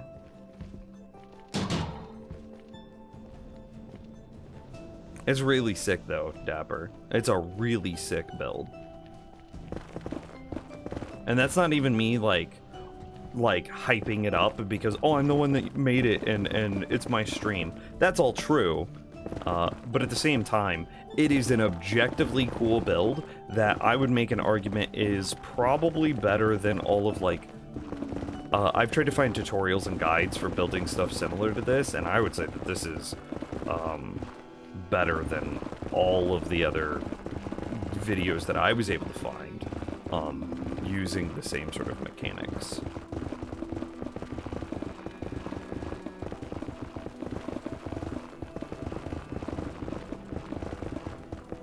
I am a little biased, for sure, but, like, even if I try to remove myself from this bias, I'm like, oh, damn, this is hot. But again, that's going to be a different type of bias because I built it exactly to the style of building that I like, right?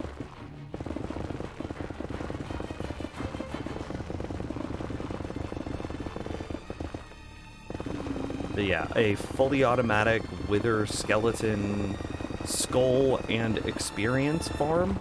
I mean, I'm level 575 for a reason.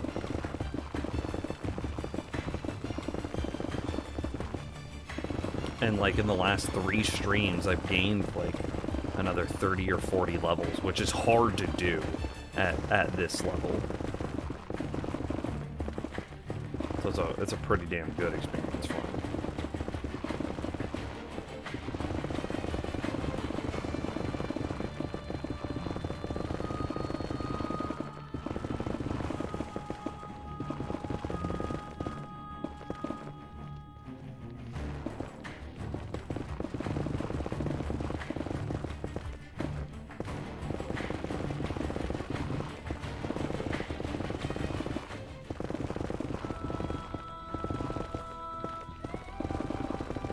This is going to be the last layer I take out, so we've only got like these last 50 blocks here. And then we'll go durability repair. Boom.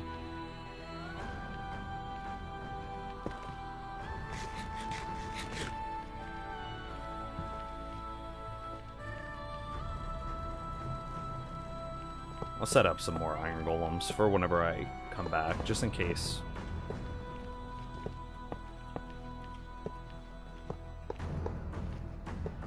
This is for future me, in case I'm an idiot and, like, get rid of my stuff. The iron golems are ready to go. Yeah.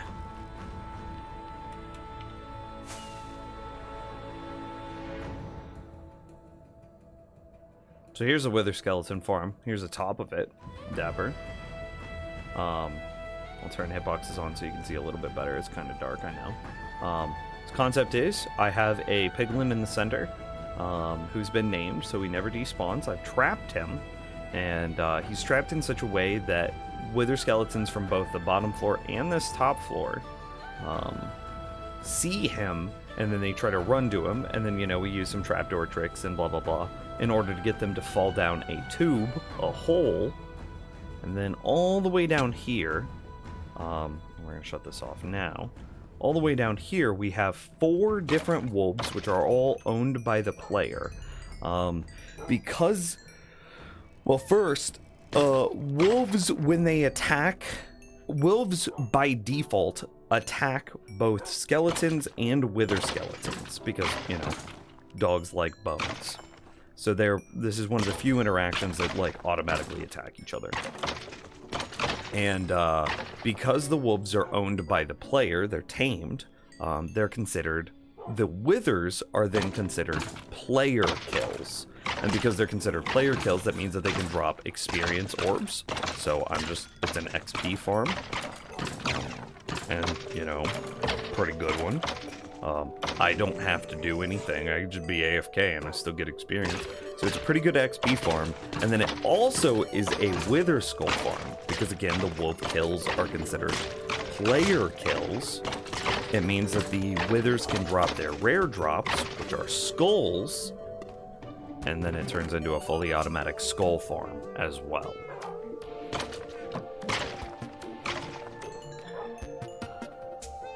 So yeah, this is I'm very proud of this.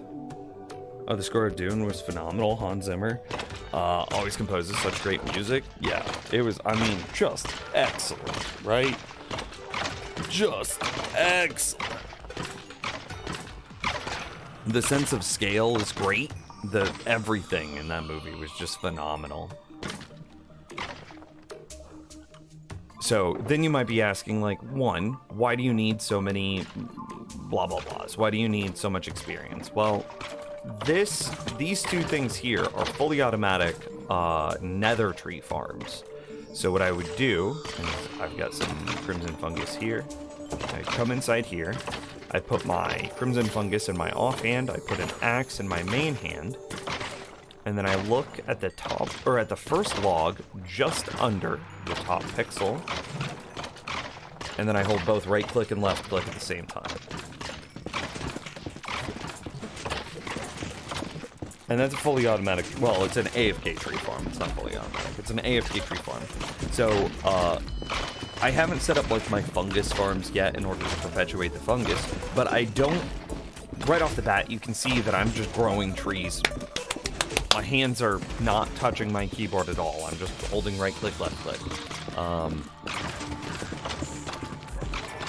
So I can obviously grow and cut down trees automatically, but in the act of cutting down trees, I would take durability on my axe, right?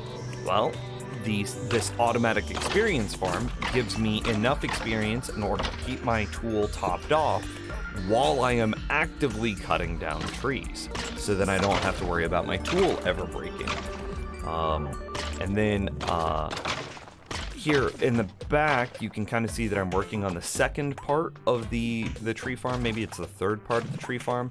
I need a bunch of bone meal for farms like this, and I am testing out vine farms in order to see if they produce enough vines in order to convert those into bone meal via composters, and then that would give me all of the bone meal that I need.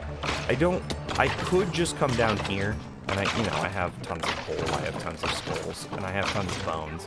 I could just manually convert my bones into bone meal, but like, I want it to be fully automatic, right? So I want that.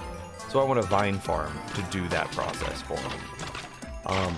Lastly, I also need to get fungus itself. You can't just like piston push destroy warp blocks in order to get more fungus. You could TNT them or wither boss them, but that's really dangerous, and I don't want to do that in a hardcore world. I've got like 1,200 hours. I've been playing in this hardcore world for almost 2 years. And so I don't want to do wither bosses or TNT duping or anything like that because of how dangerous it is. So instead of what I'm going to do is I'm going to build like a shifting floor fungus farm. They're very similar to flower farms, if you've ever seen those. You just bone meal some dirt, and then it grows a whole bunch of stuff like roots and fungus and what have you. You bone meal it, and then you shift the floor, and then all that stuff grows, and then you shift the floor, and then all of that stuff breaks, and you send a hopper minecart underneath of it, and then you have all of those items picked up. You run that hopper minecart into a filter, pulling out the crimson fungus, and then you send your crimson roots into a composter in order to be reused, keeping the efficiency of bone meal pretty high. And so I need to do both of those things still, but they're on their way. Here, I can give you a little bit more of a world tour as well. So we've got this. It's real good. If I let it build up a bunch of experience, it just takes like literally a minute. I can get an XP cloud, which is real cool. I'll show you the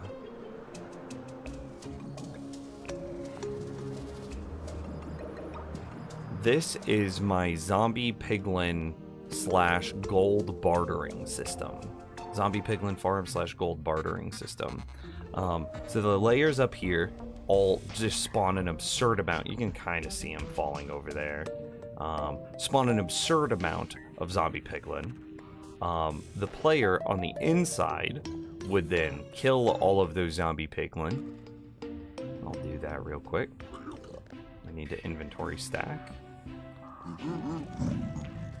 So you kill all these zombie piglin. Gets you a bunch of experience. Gets you a bunch of gold and whatnot. We then run this through a quad item collector into a quad filter in order to just handle the sheer amount of items that this generates. It generates so many items. the quad filter really only separates out gold nuggets and gold ingots, and then throws everything else into lava and destroys it. Gold nuggets will come over here, and they end up in like all of these double chests. So we just get hella gold nuggets. Then what we do is the player would convert. I can do this a little bit, actually. So the player would come over here, convert the gold nuggets into gold ingots, and then put them in this chest. And then if you watch, items from this barrel are pulled out at a very precise time. 2 items every 2.5 seconds, or 4 items every 5 seconds. Well, those ingots and the ingots that we originally got from the zombie piglin are then sent up over yonder to be dispensed for these 4 different hoglin. No, these are piglin. These are just regular piglin. For these 4 regular piglin to barter with. Piglins generate like 1.2 items per second, so 2 piglins generates 2.4 items per second. That means that, and hoppers can move 2.5 items per second. So 2 piglins per line of hoppers is the max. So then we have 2 piglins going into 1 hopper, or excuse me, 2 piglins into 1 filter array, and then 2 piglins leading into a second filter array. Then we pull out all of the items from that bartering line that we're interested in. We get gravel, soul sand, obsidian, crying obsidian, nether brick, blackstone, ender pearls, quartz, string, leather, fire charges, and then even potions of fire resistance. We also get glass bottles in there. I filter out a lot, but I can't filter out fire resistance potions from water bottles, so you just gotta be like, there's all the crap. So then all of this happens just totally automatically. All I have to do is kill some dudes. Oop, and I forgot an inventory stack. Boom. And so all I gotta do is kill these guys. And then the gold ingots that they drop are already being bartered automatically for us. And then if I want to do the bartering manually, if I want to speed it up, well then I just craft it myself and add that to the system. And then it moves those items at exactly the speed in which the zombie piglin need to receive the items to then barter. Yeah, it's pretty cool.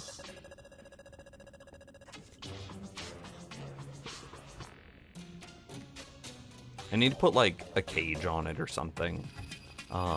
It's very vulnerable to ghast blasts right now, but yeah, it works. And then I've gone through, of course, and I've slabbed the majority of the nether in order to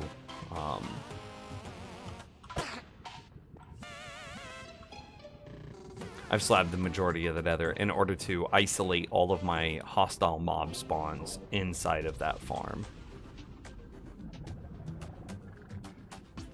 It does look like I'm still having a bit of an Enderman problem though, doesn't it?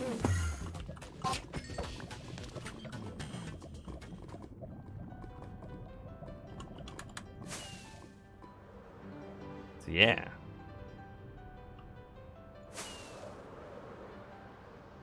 See, so since I slabbed that side, I wanted to see if I prefer slabbing or chunk clearing. So around the Wither Skeleton farm, I am opting to do chunk clears, which is why I have like just sheer walls like this, because I've mined all of that out.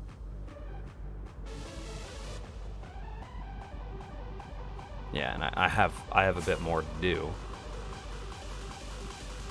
But every little bit, see, look at all these spawns over here.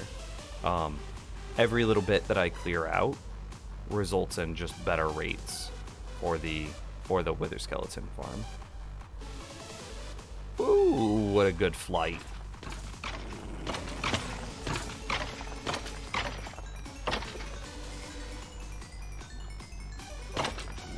Yeah.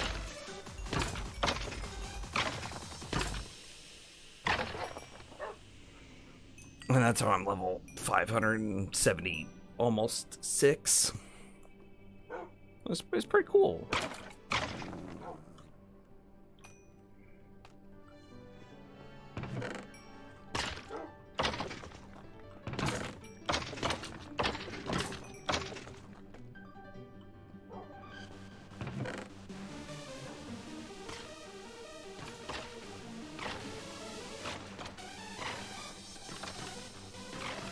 Man, is any of this even worth it?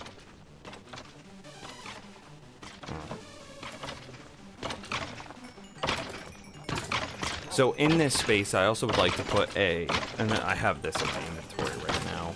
Soul soil, lava, and then blue ice, which turns into a, what are those called? I always forget the name of the block. It's not quartz. What's the name of the block? When you take soul soil, lava, and ice and put it all together, it makes a thing. Basalt. It's a basalt generator. I remember. So I'm going to make a basalt generator, and then the same thing will happen. I'll be able to AFK at it, just with a pickaxe out, just auto-swinging, just chunking away at it, right? Getting just an infinite amount of basalt. And I'll never have to worry about my pickaxe breaking, because of Unbreaking 3 and Mending will keep it totally repaired from this fully automatic wither skeleton farm. This wither skeleton experience farm thing. Yeah, it's sick.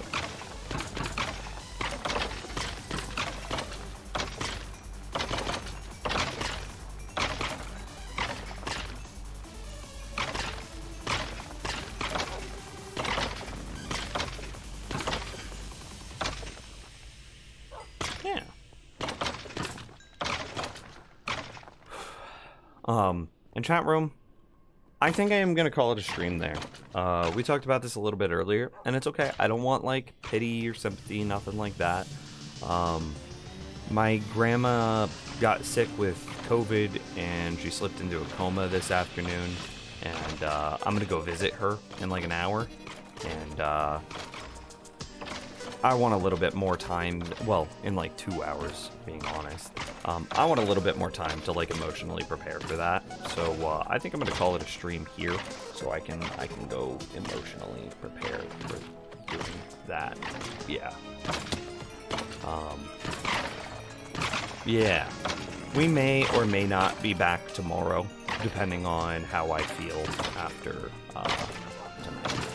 So anyway, I did have a great stream. Thanks for hanging out with me today. I had a blast. You guys were wonderful. If you haven't already, be sure to just, like, check out the Patreon. We have a bunch of rewards there. They're pretty sick. All of my world downloads are available through the Patreon. We also have, like, a fan server that you could, like, join and play with other like-minded Nimrods. Yeah. It's great. Anyway, I'm off. I'll be back soon. Or not. I don't know. I'll definitely be in Discord though. We should I was thinking about this. I posted this in the mod channel. I think it would be fun to do, like, a Masters of Minecraft thing where it's like, imagine Survivor the game show but taking place in Minecraft, and just running a competition for an evening where what's his name? Jeff Probst? Is that the I would be Jeff Probst, and I would be, like, putting a bunch of Minecrafters through all different challenges to find out who is the master of Minecraft. I think it would be fun. So, anyway. I don't know. Leave feedback on that in the Discord. Could be fun. Could be terrible.